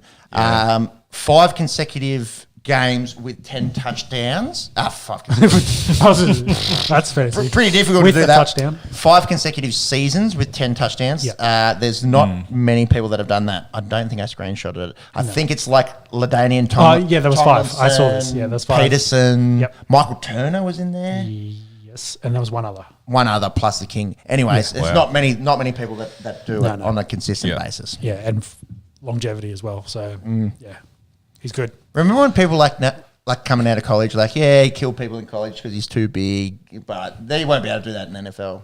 Yeah, well, get him on the edge, and it's like they're still the same size that were in college. Like cornerbacks and safeties didn't get much bigger. The king still only run for 53 yards against Denver. Fuckers. We'll save it. Keep going. I might let you boys get into this Sunday early window. I need to run up to the. Well, while you relieve yourself, just quickly, I'll cover the Titans OC did get arrested after that Packers game.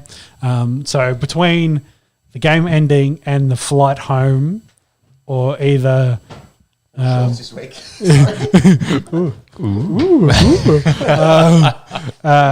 Either some post-match beers, some flight beers, maybe a combination of both, maybe some sneaky beverages elsewhere. When he got back to Tennessee. Sorry. Yep. Got done for DUI, posted bail, etc. So, yeah, drink driving, naughty. Yes. I think it'll be internal. I think that's what they said. They didn't say there was going to be. Or maybe he fell into the league-imposed suspensions potentially. I'm not sure if you got notes there, Jimmy. Yeah, just reading it up real quick here. There's some conspiracies, but some thoughts about like when did he actually do this kind of thing from the time frames, because it's not like they were heavily celebrating, but yeah. So the reports are that Tennessee Highway Patrol pulled him over around 2:30 a.m. Local time, driving a vehicle at high rate of speed, and then he was, I guess, over the limit. Yeah, observed that he was. There were signs of impairment and smell of an intoxicant coming from inside the vehicle, so he was placed under arrest. He later posted bond and walked out. I don't think there's any news yet on. I feel like it's a team suspension, repercussions, but I also feel like maybe because he's in the coaching staff, the league could intervene potentially. Either way. Bit of a news. All clubs threatening significant discipline for violating league long-standing policy of prohibiting alcohol at team facilities and while travelling on team plane and buses. Yeah, because that's the key bit, because it happened very much straight after the game and on the plane, and that's where the story about Taylor Heineke and the Commanders after their win last week in the economy class on the plane on the way home, drinking beers. They've violated team rules, but that was all settled by Washington. They did that all in house. But it's interesting. Washington loves a good cover up. Yeah, allegedly. No. Anyway. Should we get into some games? Yeah, Sunday early games.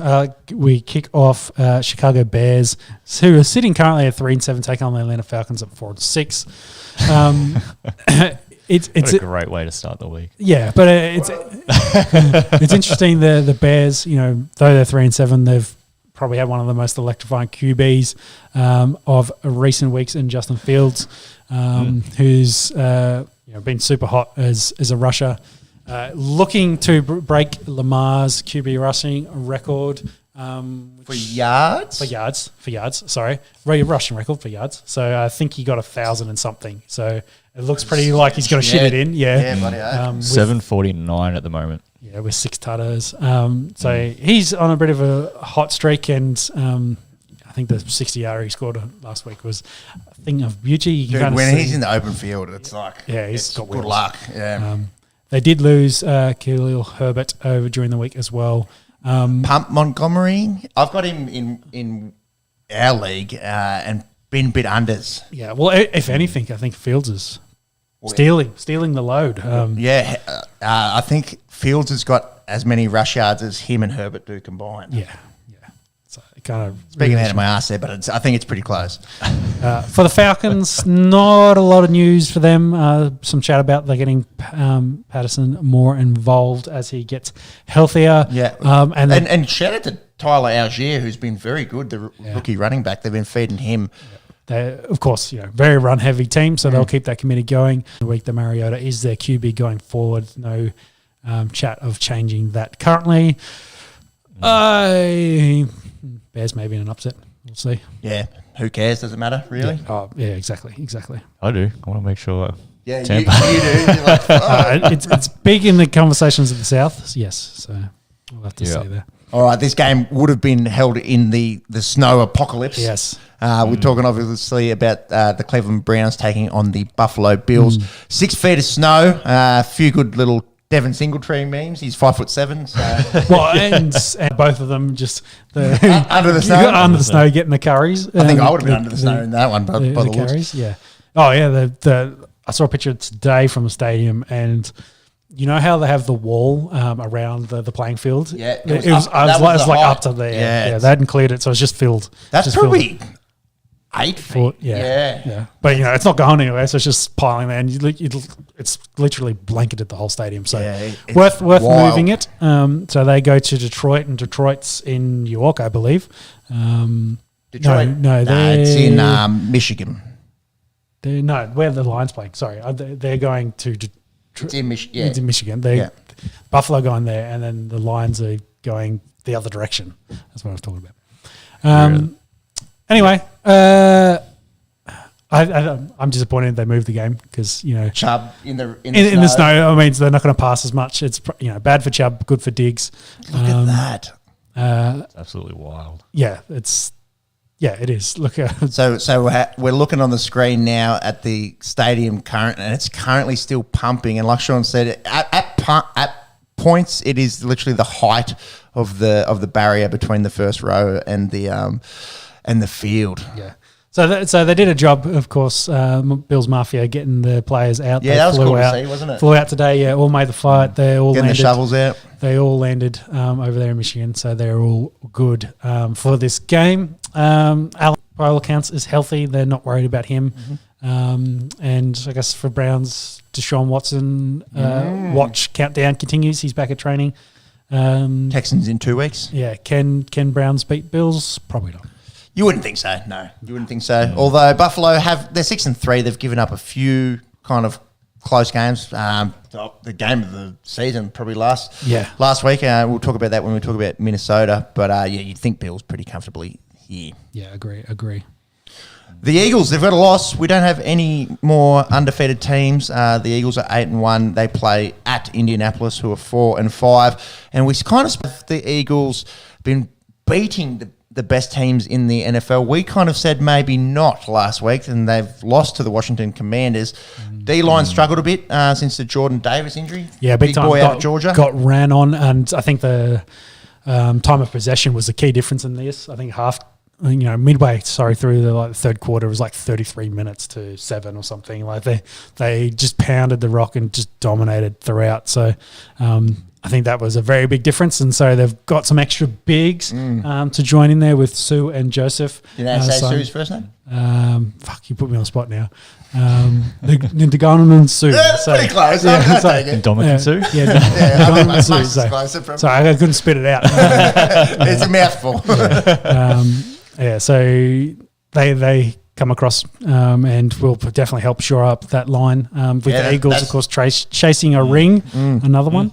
They're kind of doing like what the Rams and Bucks have done in past years. Like it's all just in. bring those veterans in. chips on the table, it's this year kind of thing, which is interesting because Hurts is so young.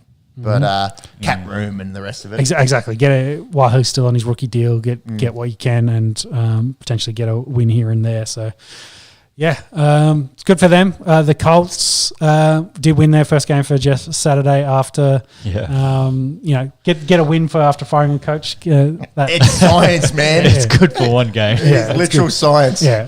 I don't think it's going to be good enough for this game. They did bring Matt Ryan back as the starter, and he looked more complete for them. They did get Jonathan Taylor with Jonathan Taylor starting to roll again. They're going to need play some good defense here. I still think they'll get past the Eagles. I think this will be closer than people. I can agree with you on that. All right, the Jets and the Pats. The AFC East is tight. Every team is above 500. Look, if there was that much snow in Buffalo, you'd think there's going to be a fuckload a little bit east in Foxborough, Massachusetts. Yeah, I've heard it's cold. The Jets are 6-3. How about that? Despite Zach Wilson's quarterback rating being 75 and Joe Flacco's being 70. Defense, really, and a reasonable running game. That's been winning them football games. Marks, if you wouldn't mind, Sauce Gardner, Defensive Rookie of the Year. He'd be pretty close to a lock at the moment. Have you seen some of the numbers? The numbers are good. Just shutting down. True, but I think if you can get away for as much defensive pass interference as he can, I think you're going to be Defensive Rookie of the Year. Look, I got a defensive back on my left. I got a defensive back on my right. Isn't that your job? Yeah, but I've especially in big moments towards the ends of the games, there's been some really bad no calls on Sauce. There has been a few. Especially like laying all over a dude pulling back of the jersey, but he's been getting away with it. So that's the main thing. I think the Defensive Player of the Year, potentially of Patrick Surtain, is the better corner in the league at the moment. So Defensive Rookie? No, Defensive Player of the Year. Pat, do you think he might get that whole thing? Well, Denver's got the best defense at the moment. You might as well pick someone from it. Sauce Gardner, $1.50 for Defensive Rookie of the Year. Sorry, I've confused it. That's right. Yeah. It's still my brain and my mouth, so I should have control over all that. Max, if you wouldn't mind, the Defensive Player of the Year. Pat Surtain, really, in his second year? Yep. He's been absolutely dominant, and That's Micah Parsons at $1.40. Yeah. You'd definitely have something to say about it. yeah, best defense of the league. You should pick someone from it. Yeah, that's an interesting point. Pat Surtain, you should chuck a tenner on there at 151 to 1. If you talk elite numbers, there's nothing more elite than his numbers. Indeed, his numbers have been great. Hard to, as a shutdown corner as well, hard to win that award. Yeah. Like often it just You gotta get turnovers. Well, it just gets an edge rushers. Yeah, I was that's- going to ask Sa- the sacks same as go like up, the offensive player of the year. It's like often as a quarterback. Yeah. Defensive player of the year tends to be an edge rusher. Yeah. Yep. Anyways, don't know how we got to Micah Parsons, but Jets and Pats, weather's going to be a big factor. You guys remember that snowy game in Buffalo last year, and Mac threw the ball 3 times for 2 completions? Yep.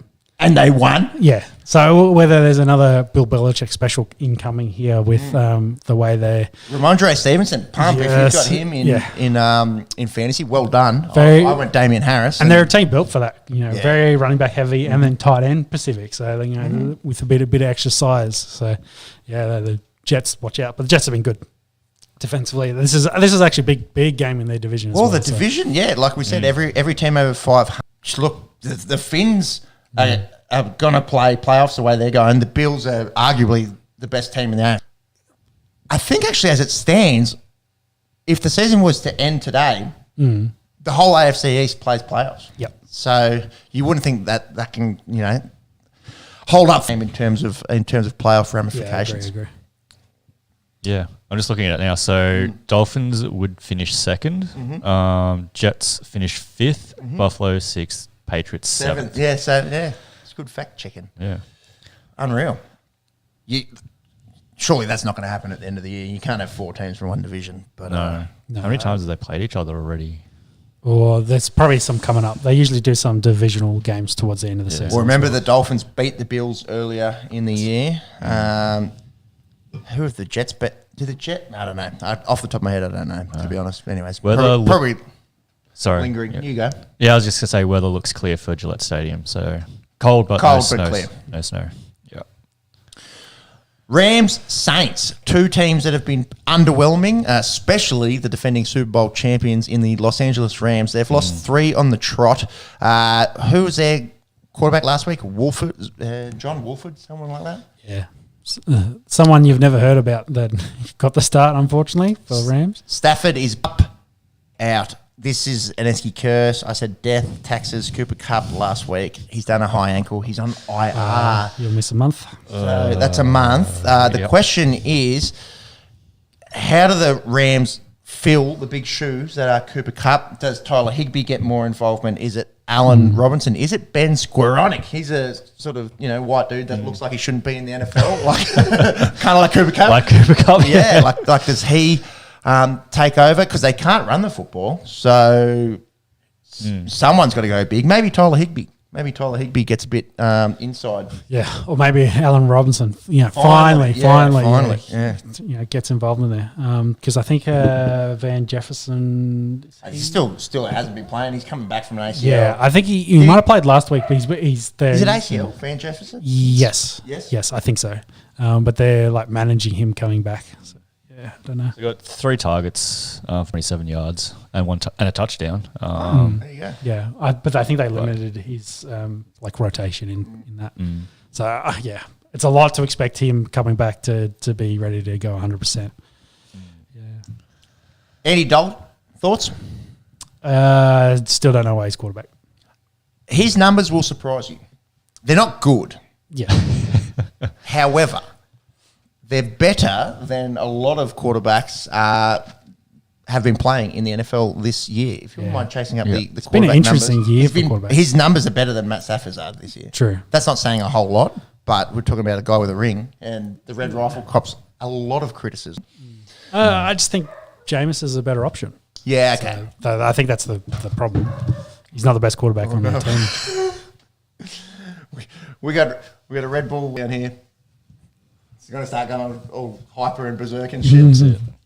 Run slow anyway. That might Speed it up, yeah. Anyways. Bit of extra juice. In terms of this game, look, I don't think either of these teams are playing playoff football. Yeah, I this think year. it'll be a close game of footy, and maybe the Rams' defense is the difference. I think Cam Jordan's actually out of this game too. it's his first game he's going to miss in his career. Really? That's wild for someone who's in their mid-30s and plays defensive end. Yep. It's nuts. Yep. Detroit Lions 3-6. The New York Football Giants keep rolling. They're 7-2. I don't think they're a 7-2 football team, but anyways. Vanilla Vic. Is that Saquon's nickname for him? Yeah, and that's. I think they've accepted that across the team. Vanilla Vic. As his name. You remember he had that 80-yard touchdown? No, 80-yard non-touchdown run last year where the turf monster got him. He got sniped. Yeah. Funny. Yeah. Yeah. Kenny Golladay, what's going on with him? He's on $19 million a year, I believe. They gave him a start last week and he dropped the ball and didn't play in the second half. So he was so good at Detroit. Yeah, I don't know what's happened. But then you look at what Tony's now doing over at Kansas City, and you wonder what's going over there in the wide receiver room at the Giants, whether it's maybe it's a Giants thing. Yeah, something more systematic. Either way, for what they've paid for, they're not. And we'll have to see what that. Again, coming into the free agency, what they make decisions there. Josh Reynolds was meant to be back, got downgraded to out today. Their offense overall has been good. The defense has been very bad. I feel like, do I feel shootout? Maybe not so much. I think Lions have put up good points. But Saquon, the Cavs will carry them to victory, I would think, with another probably 35 touches incoming. 35 is a lot. I think he had 36 last week. Did he? Get up some Saquon Barkley numbers. Yeah, he's been getting It's been nice to see him come back, obviously all the talent in the world. And I don't know how long he can last. That's my getting concern. fed like that. Yeah. Yeah. He got 35 carries. Wow. Imagine the Giants could be 8-2 in a week. Yep. Yeah. Tomorrow. Carolina Panthers 3-7 take on Baltimore, who putting together a sneaky good season here. What's the go? So PJ Walker confirmed no good. Yeah, he ankle, I think, and he's out. So they're going to start Baker. But there had been some rumours during the week that some of the players asked for Sam Darnold instead. Don't know. Wow. It's actually, I saw someone made a comparison post between Baker and Lamar, and it's very similar numbers. It just doesn't have any of the rushing numbers in there. Yeah. So, as a passing quarterback. That's a pretty big asterisk. Yeah. Lamar had 13 more wins in total as well. Yeah. So that was kind of the big difference there. But, yeah, yes, you add in the extra rush yards and rush touchdowns, and it blows it out of proportions. But I've put Paul Baker in there because my feeling is the man is talented. Yeah. I don't know if it's a system thing where he just hasn't been in the best system in Cleveland and now at Carolina. I don't know if it's, bumping heads with guys without your helmet on and knocked a few tails out. Yeah. I don't know. It's maybe it's a chemistry thing, because I think he's got reasonable arm talent. I think that's the problem. He's an above average quarterback, but he's limited by that. He just can't. He just doesn't have the tools maybe to take that next step. And the Lamar comparison is interesting. His arm is probably on par, but that's what the league is. I think Lamar's arm's definitely better. He's just got a better, more compact and stronger throwing motion. Okay. Add the legs. Arguably the best running quarterback ever. So I was super hot on Lamar coming out of that draft. Super salty Denver didn't draft. Russ has been all right. Well, that was we're talking about 5 years ago now at this point. So I would have loved to have had that as a post Peyton Manning. Shoulda? Yes, woulda, coulda, and coulda. Yeah. Anyway, Bradley Chubb was a good pick for us in that draft. Ravens win comfortably. Yeah, I'd say so. Yeah. Without PJ Walker fucking up their tank, then they're going to lose. Can't even tank rat. Postulated top of the schedule that the Bears and Falcons might have been the doo-doo bowl of the week, the toilet bowl. Commanders, Texans be up there. Although Commanders 5-5, just beat the undefeated Eagles. But another lawsuit. Sean, you've been following this story at all? Not a great deal, just another one added to the list of lawsuits going on in Washington, and probably the reason, again, why this team's getting sold. But it alleges that the ownership had a legal scheme to cheat ticket holders out of their deposits for season tickets and use their money for own purposes. So, was it Brett Favre? No. Could have been. The joke that keeps on giving. Yeah. Sounds a bit like a Ponzi scheme. So, taking money out and using it for whatever they wanted. So that's, I think, the same. It's not attorney. Well, I can't remember what his actual name and his position was. The same dude that's doing all their other lawsuits added this one. So he's obviously found more smoking guns, and he's now alleging more crimes against Washington. Doing more lawyering. Yeah. The reason for the sale. That's I'd say at this point why that sale is going to happen. But besides that, Washington, they're at 500. Chase Young, I thought, was back last week, but from what I've seen, he's not yet. They were saying today that he's not playing. But they've Would announced. You rush him back for the Texans? That's the question. No, not for the Texans. Give him another week. Heineke, they've announced as their QB going forward. What does that mean for Wentz? Just sitting on the bench, back up. Yeah. Have to come in with they want. Besides that, for the Texans, not a lot of news for them. They're just kind of trying to work their way back in, try to make their wide receivers happy. But otherwise, they're just bad and can't get a win. Commanders. Yeah, easy. Yep. Late window. Big game for Denver. You alluded earlier in the podcast that the loser of this game maybe sacks the coach. What are your thoughts around that? Yeah, well, I think so. But it's by the rumours, the news for the Raiders is that they probably can't fire McD because they can't pay another coach. They don't have any cash on hand at the moment, considering their big move and all that they just don't have the money lying around to pay McDaniels not to coach them. And then also pay another head coach. So it looks like, McDaniels will get another year anyway because they just don't have the coin lying around to not pay him. On the flip side, I think if Denver loses game with all the constant rhetoric around Hackett, they will probably sack him. I think that's that. They've got the best D in the league and the worst offense. They are first and 32nd, respectively. The joke, they would be 8-1 if they could only score 18 points in every game this year. Is that true? So if they'd scored 18 points every game, they'd be 8-1. So the last time a team had been like this was 1946. So in terms of first in one category, so dominant in defense and in so another. bad in offense. And, that's post-war. So true. Bits happen. Yeah. Bits happen since then. Yes, exactly. So the internet says hi. Kind of shows where they are, and maybe some of that's injury related. They've had 6 players start every game this year. For Denver, we've got 15 guys and very banged up. Whatever. They will miss Hamler and Judy in this one. They do get some O-line back, and they get Browning back on defense. So no Hamler, no Judy, Pump Sutton for fantasy owners? Yes. For the Raiders, no Waller and Renfro. I think both ended up on IR last week as well. Pump Adams, obviously you're going to do it anyway. But Pump Adams, yes. Yeah. It could be a very. I will say, I don't think it's worth saying this is unders because it's interesting that they already played each other this year. Raiders won that game and it was 32-29 or something. Which is big Jacobs game as well. Yeah, it was the massive Jacobs game. And it was the one game that the Denver actually scored touchdowns in. But when they did that, they lost. So who knows what's going on? Maybe these are they're just bad enough for each other that they'll score some points. Maybe unders isn't worthwhile in this one. But especially not when this game's going on at the same time. Yeah. Dallas Cowboys 6-3, Minnesota Vikings 8-1.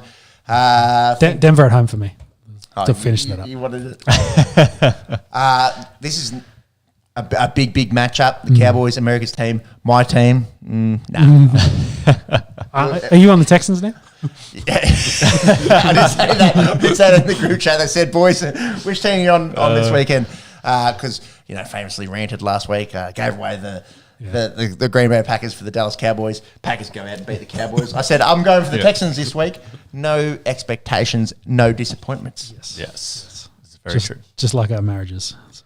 Yeah, I don't know. Because for me, that would be Sarah talking about me. Yes, that's what I'm saying. Yeah, it's about us. We're all punching up. Punching up. You can't punch down. You cannot punch down. Anyway, where were we? Minnesota. Are they good? Their record suggests so. They beat the Buffalo Bills. Yeah, you called it.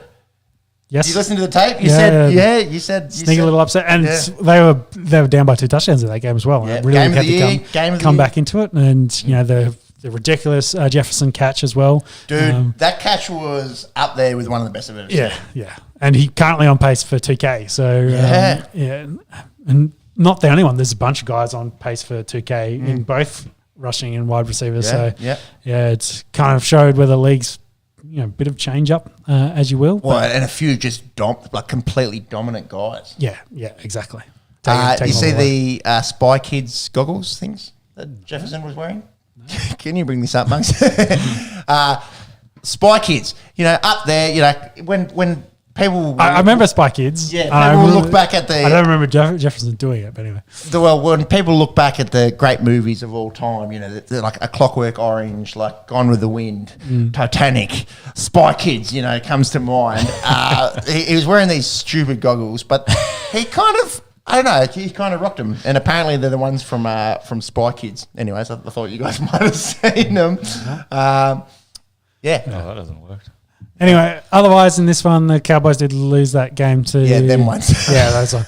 He warmed up in them. Yeah.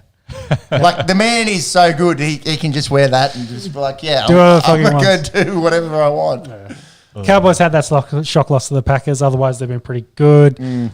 Sunday afternoon, Kirk is unreal. Just don't have him in prime time. So I think, Vikings could be by a lot in this one. We'll see. I'm not going to go by a lot. I think maybe shootout in this one. I think shootout could be fun. Could be very fun. But scintillating matchup. Agree. 2 teams in the AFC North that need a win. Cincinnati are 5-4, currently sit 8th. So if the season was to end, they would not be playing playoffs against Pittsburgh Steelers, 3-6. Who did Steelers beat last week? Saints. I think it was Saints they beat. Minka Fitzpatrick 5 days after appendectomy. That's impressive. And TJ Watt had his comeback last week and was pretty good. Yeah, they're much better on defense with TJ Watt there, and they kind of showed it in that Saints game. Not a lot happening for the Bengals. They're just kind of just meddling along in the middle of the season. This is a big game, though, if either of these teams want to stay in the hunt with the Ravens or stay in contention for that wild card spot. So it's must win for the Steelers. Definitely. Yeah. It's the Bengals could drop it, but you wouldn't want to. No, not at all. I think the Bengals get the job done. I feel like it. Yeah. I think the Steelers on offense Steelers at are home. pretty Steelers at home though, as always. Yeah, the terrible towel will be out. Imagine the terrible towelly. It'll be another one of those close divisional battles. I think the Bengals get the job done. All right, what about Sunday night football? Kansas City Chiefs 7-2 take on the Los Angeles Chargers. I don't know why I said it like that. Los Angeles 5-4. Just making sure you didn't say San Diego. So that's all good. Thank you. Yeah. It's hard. And you know what made me feel a lot better? I was listening to a podcast this week with jailbait Field Yates, babyface. Field Yates works at ESPN. He's a good-looking bloke. Yes. And he talking head. He's a bit of a talking head, but he's kind of like articulate and Anyways, he's on TV. He's a talking head, so that's why. Okay. Talking head, kind of like it implies he's not a dinosaur like some of the other ones. He's no Buzz Rothfield of ESPN fame. Shout out Buzz, we'll get you on the podcast sometime. He said that he often fucks up San Diego Chargers and Los Angeles Chargers, and I thought, look, we don't need to have it all today. No, it's all about tomorrow. Anyways. Tomorrow there will be Sunday night football and the Chiefs will take on the Chargers. Wide receiver rooms. Battle of the banged up wide receivers. Both sides look pretty ordinary. Yes. Yeah, well, Hardman IR and Juju was ruled out today for in the concussion protocol after getting lit up. Nasty hit, that one. Knocked the fuck out, really. MVS, I think, still dealing with their illness. I don't think he might be game day decision. Tony there, as we mentioned earlier, is a new guy in there, might get a lot of work in the wide receiver position. Kadarius. Otherwise, Kels might be getting tripled or quadrupled teamed at this point. But try and stop him. Yeah. Like, it doesn't seem to work. No, it's still late.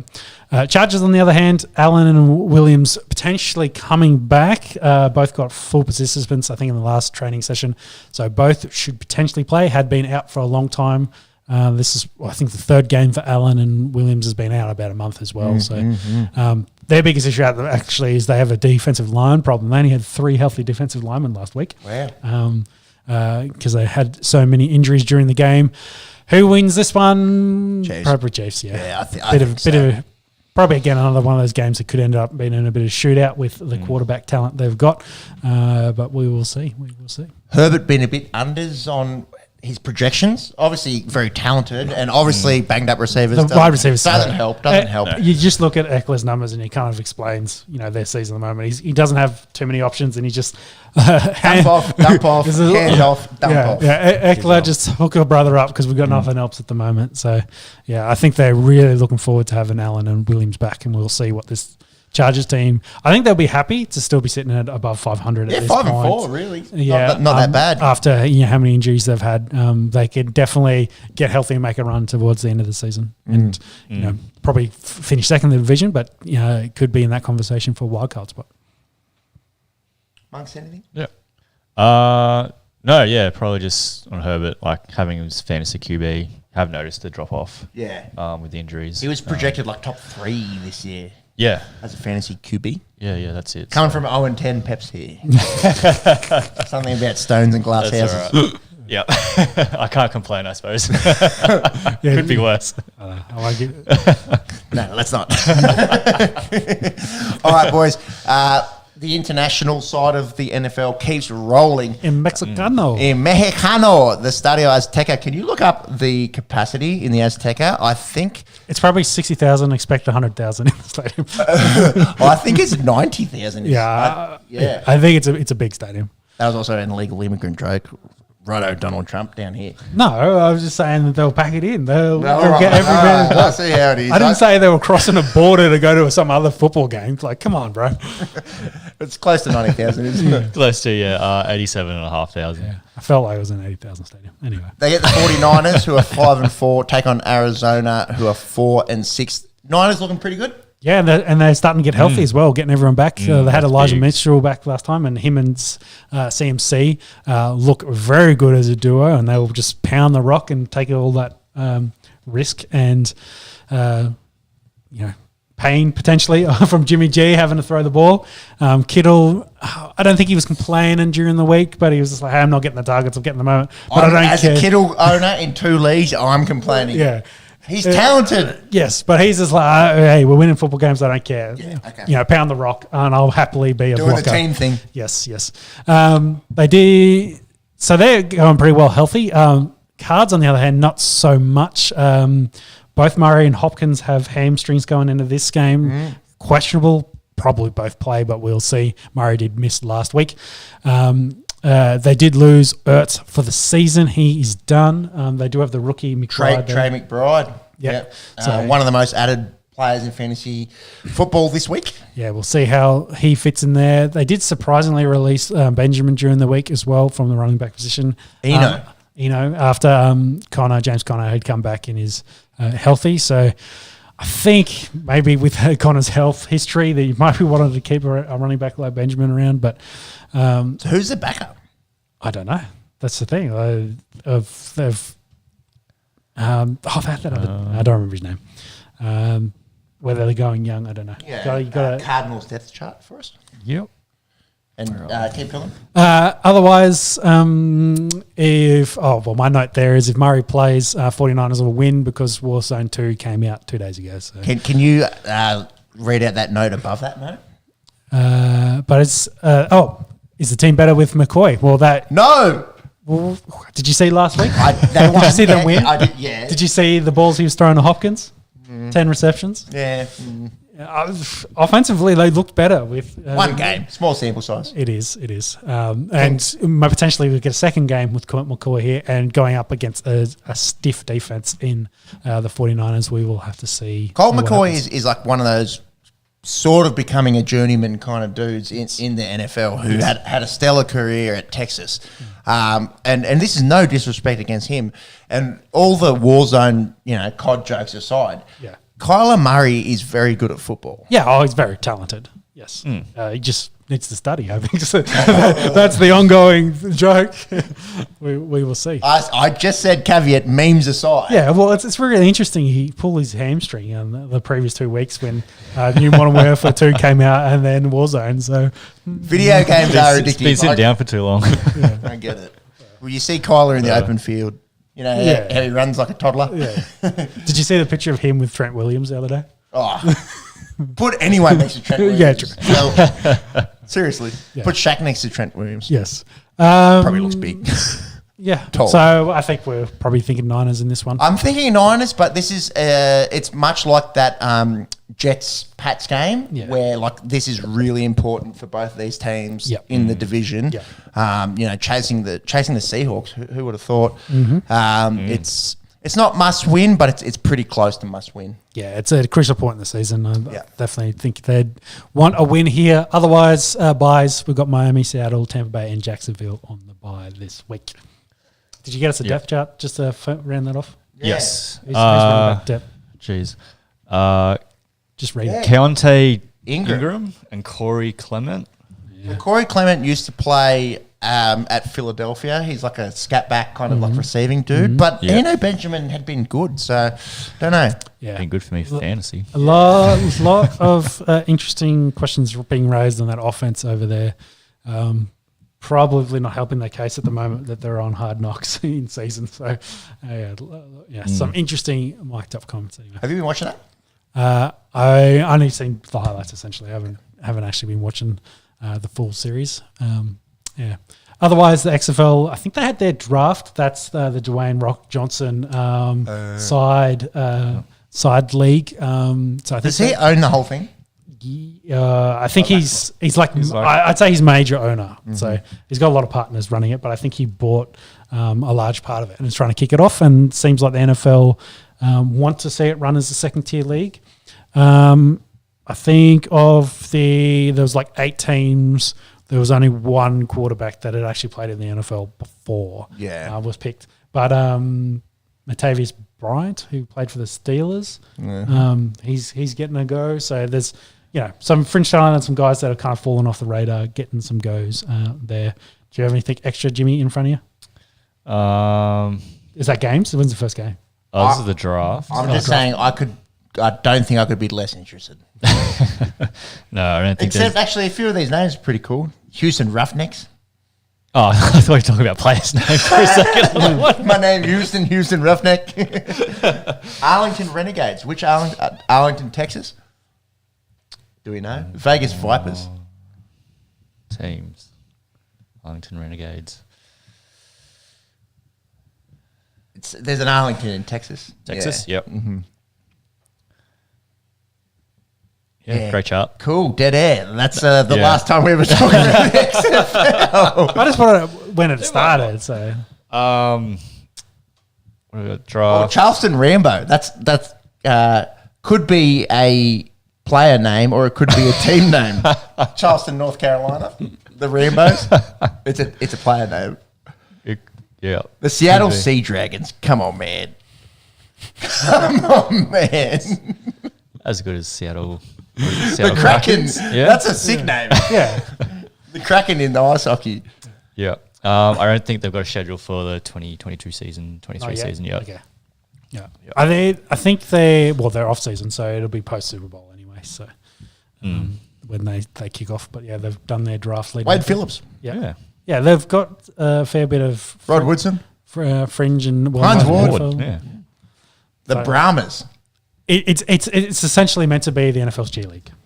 That's where it's going. And then keep going past G, I think. Anyway, we'll see what happens. Use that as a segue from G League to an actual decent league, the NBA.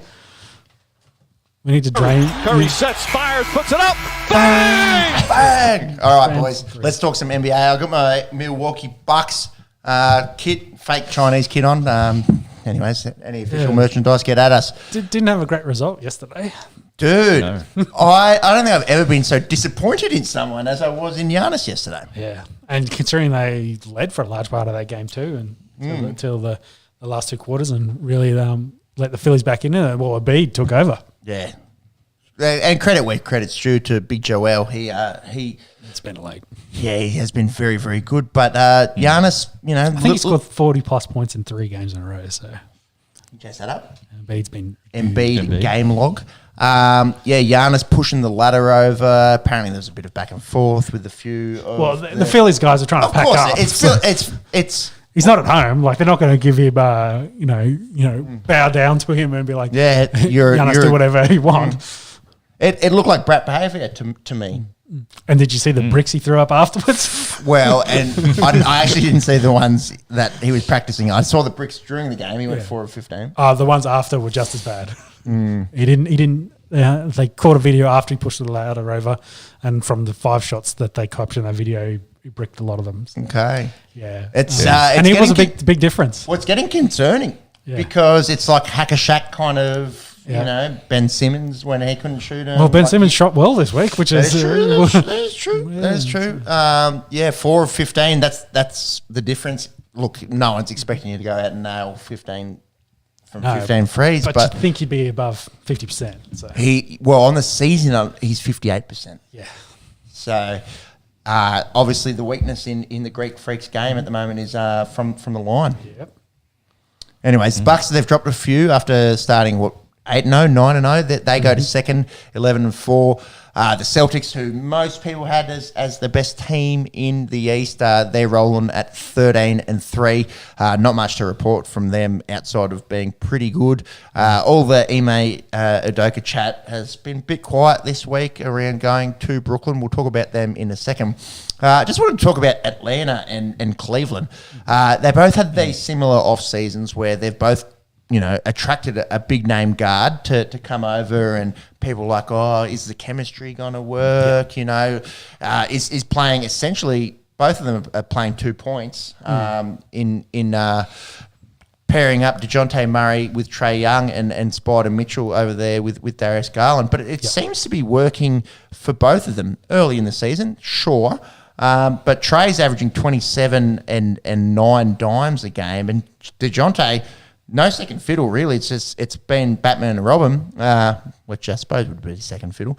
Is averaging 21 and 7.5 assists, and the Cavs, Spider put up Darius put up 50 this week, and Spider's averaging 31, which is 4th in the NBA in scoring. So my question is, can the Atlanta Hawks or the Cleveland Cavaliers worry the Bucks or Celtics come finals time?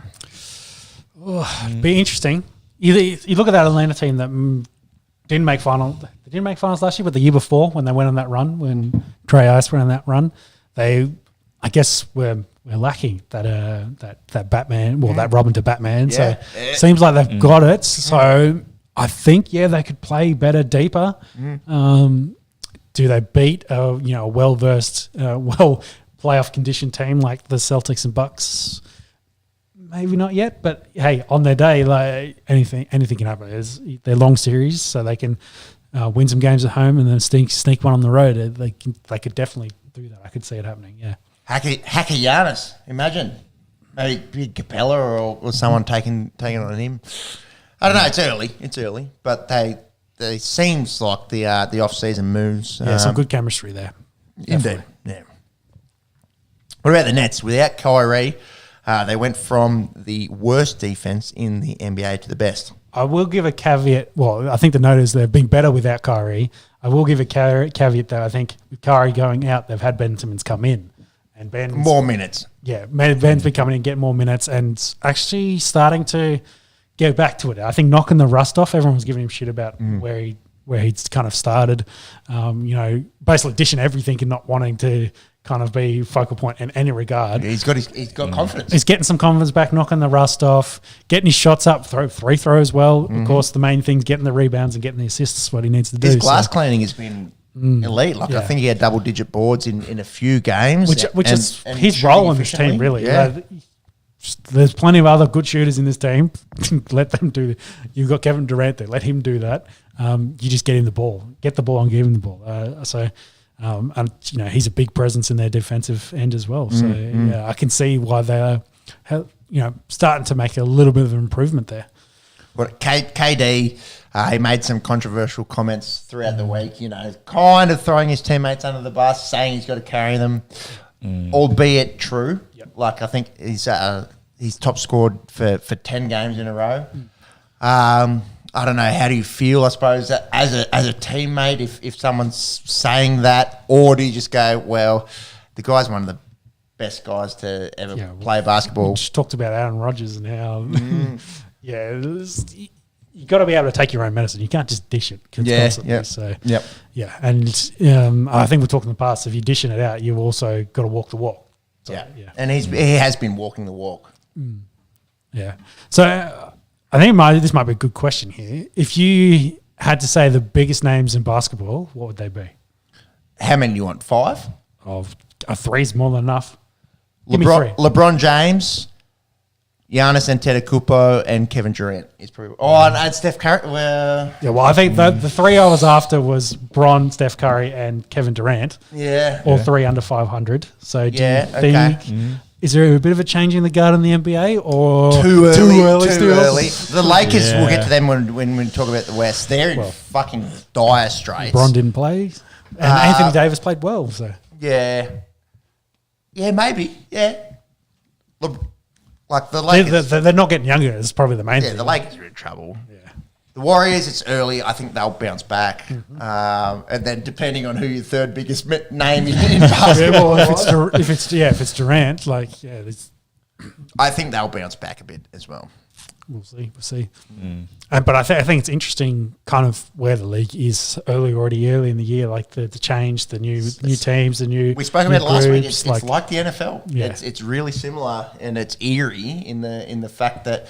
TB12 and Rogers and guys like that are starting to get old. Change of an era, potentially. Just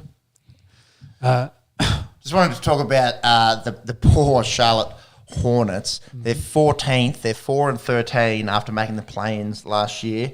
Obviously, there's been no Miles Bridges this year. Domestic violence case. He got actually happened before our last pod, but I don't think we reported on it. 3 years probation.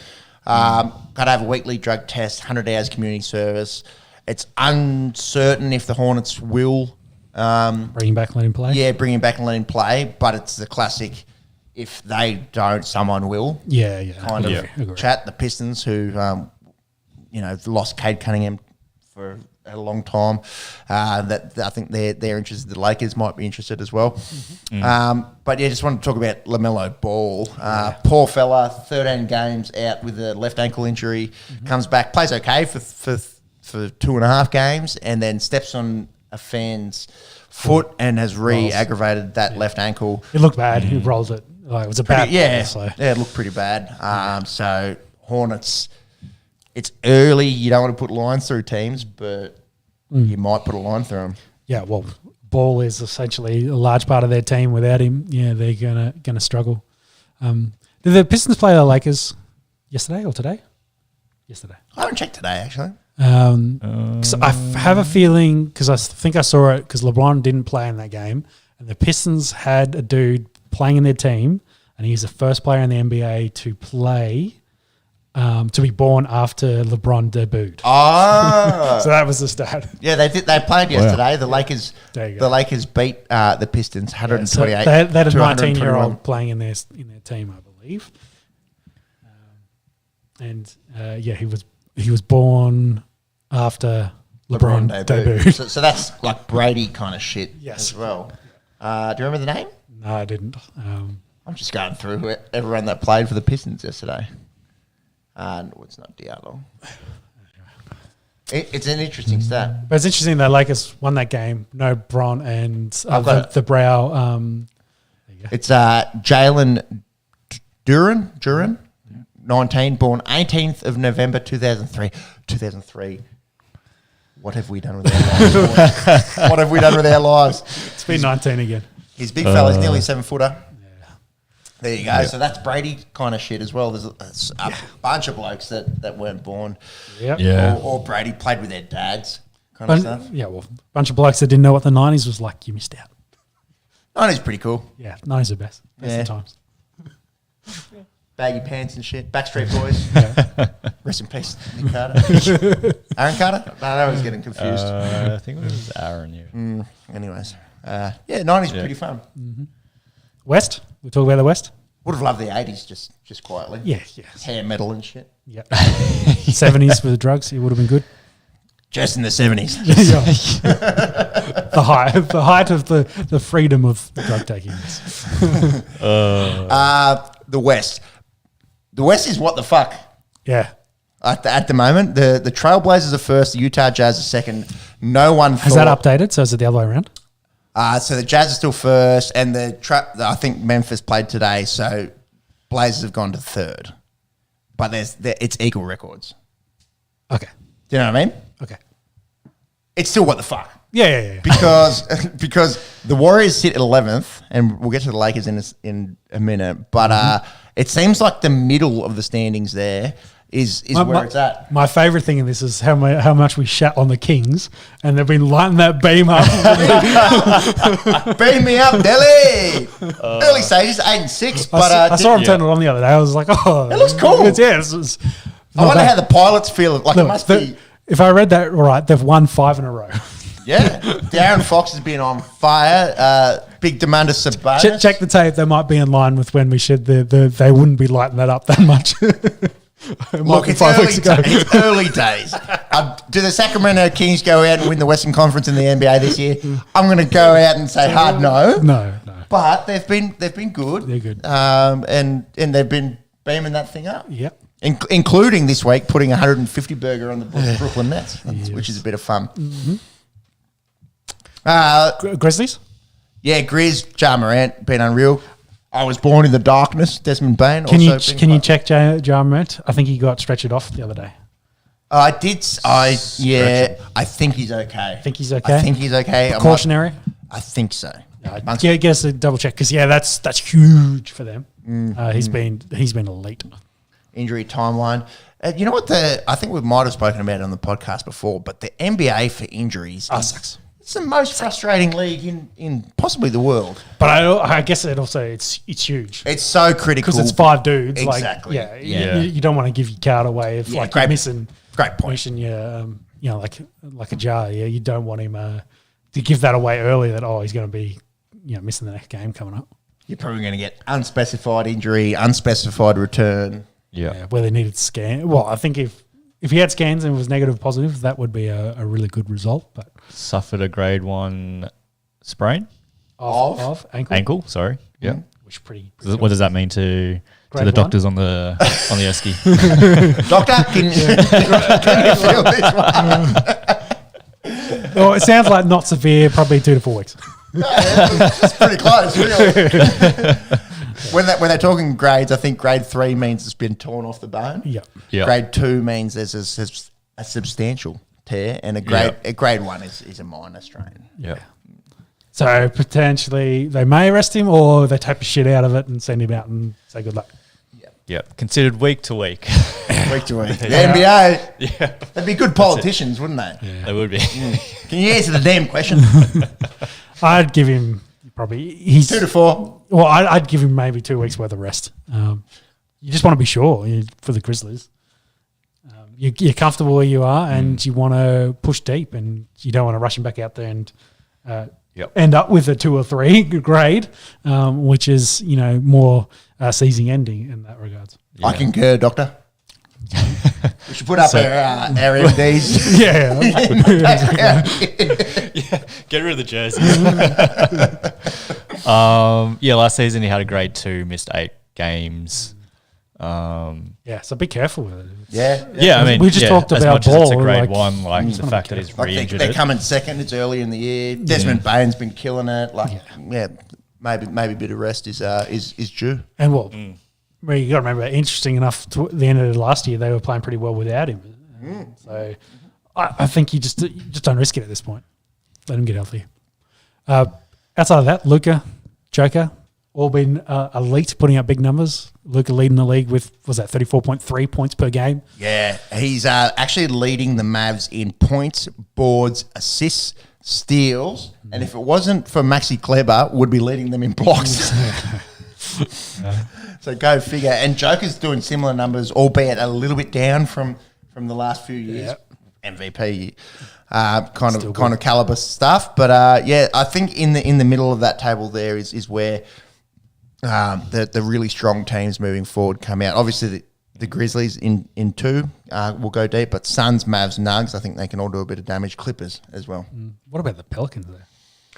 I guess it kind of talks to you've got Lakers and Warriors down deep. Yeah, Pels could do it. Yeah, Zion's been a lot better this year, albeit he's missed a few this week. Brandon Ingram looks good. Valanciunas on the glass. The West looks strong. Like that, I wouldn't say the West looks deep. Like the top of the East is strong, obviously, with Bucks and Celtics. Whereas I think the West looks a bit deeper. And maybe we think that because the West has got more name value. Yeah, possibly. Maybe. Possibly. Yeah. I feel like that's the case because we're talking about then, the faces for all those teams, and the other ones you're just like, yeah. I look at the West and I don't see bad teams outside of Houston, outside of the Lakers, outside of the Spurs, outside of OKC. And Sacramento, for the first time in recent memory, is going to avoid the bad team tag. Whereas I see I don't know. Yeah, I don't know. You look at it in the East, and you look at like Brooklyn in 10th, Miami in 11th, Chicago in 12th. I think it's the same. Yeah. I think it's the same. There's probably only lines through Magic, Hornets, Pistons. Yeah, well, we're seeing like the Wizards up there as well. And Raptors. True. Raptors have been fire. Yeah, turning around. All right, so should we talk some Lakers then? They actually have won 2 in a row to move from up to 4 wins for the year, but 10 losses. They're being pretty doo-doo otherwise. They're bad, man. They're bad. Has LeBron missed the last 2? I know he missed the last one, and then the brow went off. Yep. Is that a storyline potentially? I think it's getting close to swan song stuff for LeBron. Yeah, is it? You're now a role guy, kind of what they did to Westbrook. You're still LeBron James.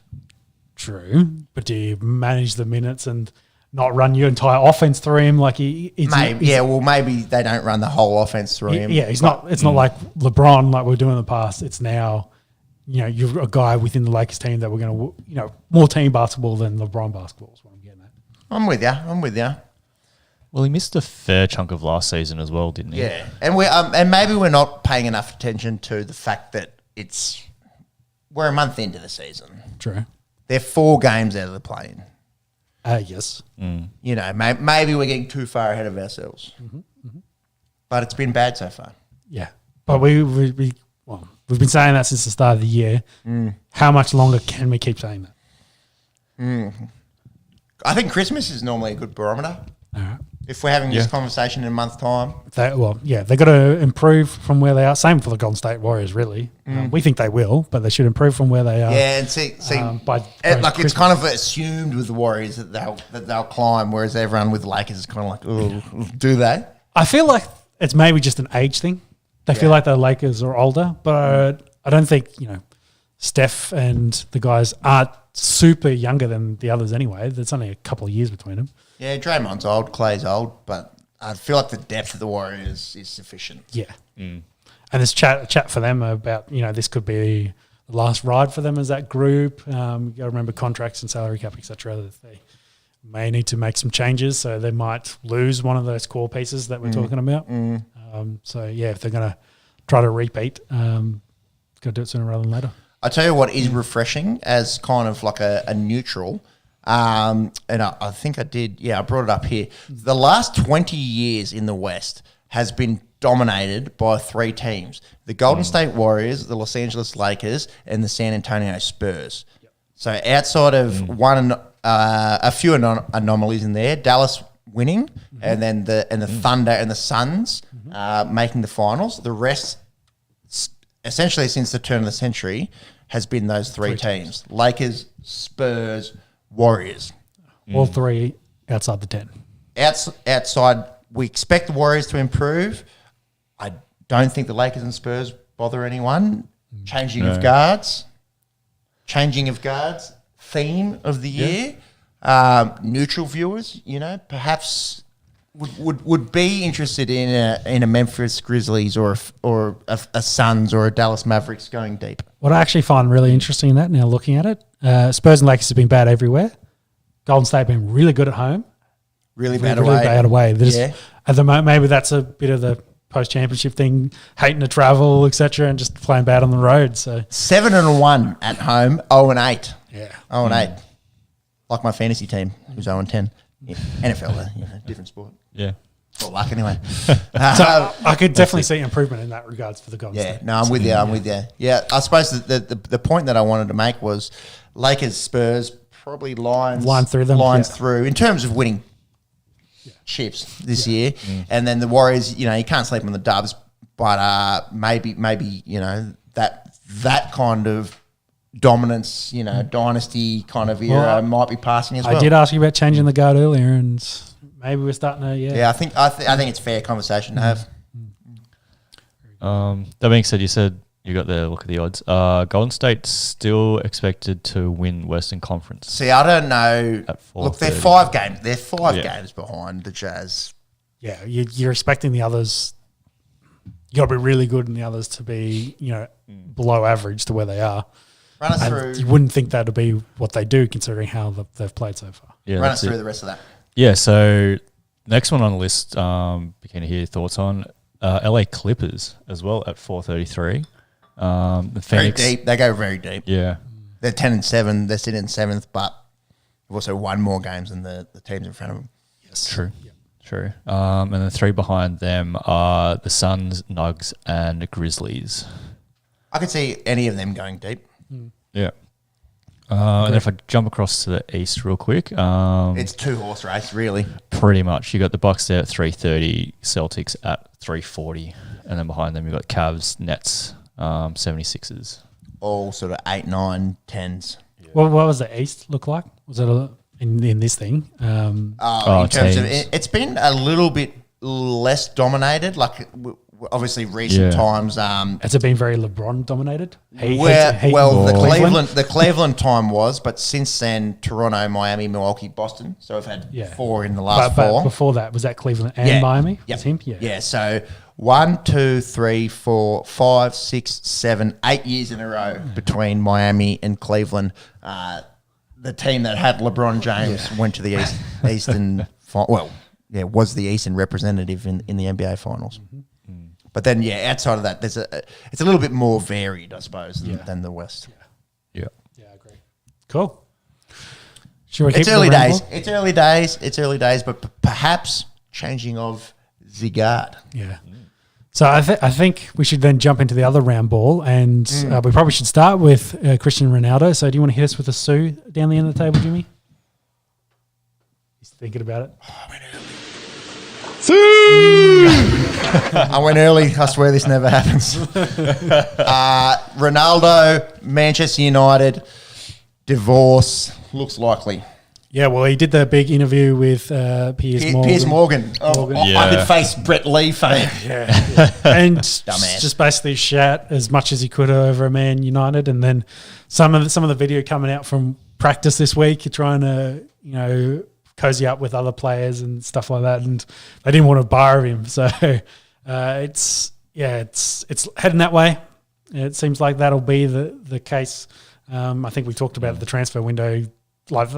It's interesting. It's going to be after the World Cup. Yeah, well, it's not till early next year, I believe it is. So it's interesting that this interview happened now. Yeah, because he doesn't care now. He's about Portugal and United. I think it's done with United. Yeah, exactly. Well, it's interesting going into whether you're right in that tactic of telling them, hey, I'm on the market, Man U's done, come see what I do for Portugal, to then potentially get that deal to get transferred elsewhere. So for me, it kind of just leads of Ronaldo playing the game essentially to get his way out the door. And we've kind of seen that in recent weeks when we talked about, leaving early when he was going to get 5 minutes or something like that and refusing to get on the pitch. And, he kind of saw this building, and now this is, officially blown it out of the water to say, I'm done. I'm on the market. I'm going to play for Portugal, hopefully do well, and then come to check me out. That was maybe the writing on the wall when he was, we're talking about arguably the greatest player of all time. When he's asked to do the team thing and go play injury time for 3 minutes, and he, in front of, 70,000 people. In front of everyone, just turned his back and went up the tunnel. And how many people watching on TV and just says, Sorry. And then the comments in that Piers Morgan interview, pretty scathing of Eric Ten Hag. And a news breaking today, after a breach of contract, Ronaldo is set to lose £16 million in wages, and that's they think that's deal done. Yeah, well, that's easy light work for him. He just did that photo shoot with Messi and playing chess. Louis Vuitton, so he's probably already got his £16 million back. That one there. Yes, from that. So I don't think he's too worried about it. He's got what he wanted. And he'll have a new club chasing him after the World Cup.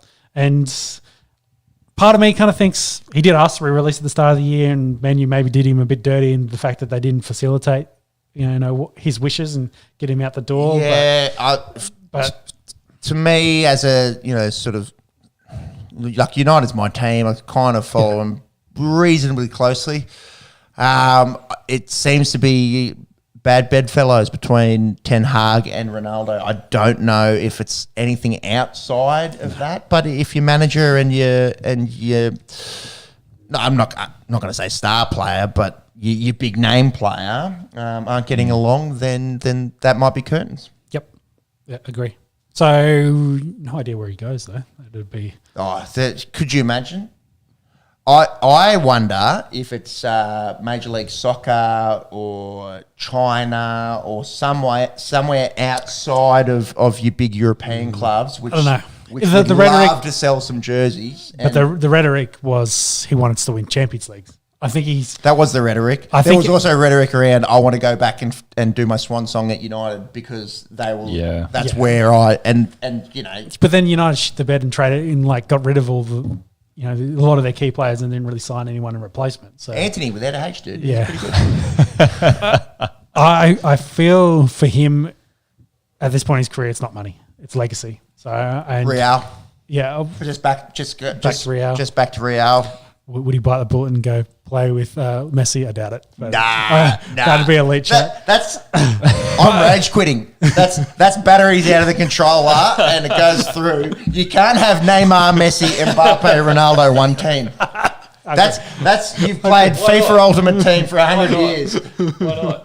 Because I'm rage quitting. It's gonna happen once. Nah, fuck that. I think with the chat during the week of Messi talking about I can't play forever and I'm potentially going to finish up soon, and the constant GOAT conversation between the two of them, that to me that's the reason I don't think you would ever see them two play together because I think Ronaldo is really kind of like, hey, I want to put the legacy to bed that I was the greatest soccer player of all time, and get some more trophies, get those goals numbers up. And to keep that resume undefeated. So, yeah, that's probably why I rule it out. So you're saying legacy over money? Yeah, big time. Yeah, fair. With the amount of sponsorship deals for everything he does everywhere, he gets more money for responsible than his contract deal.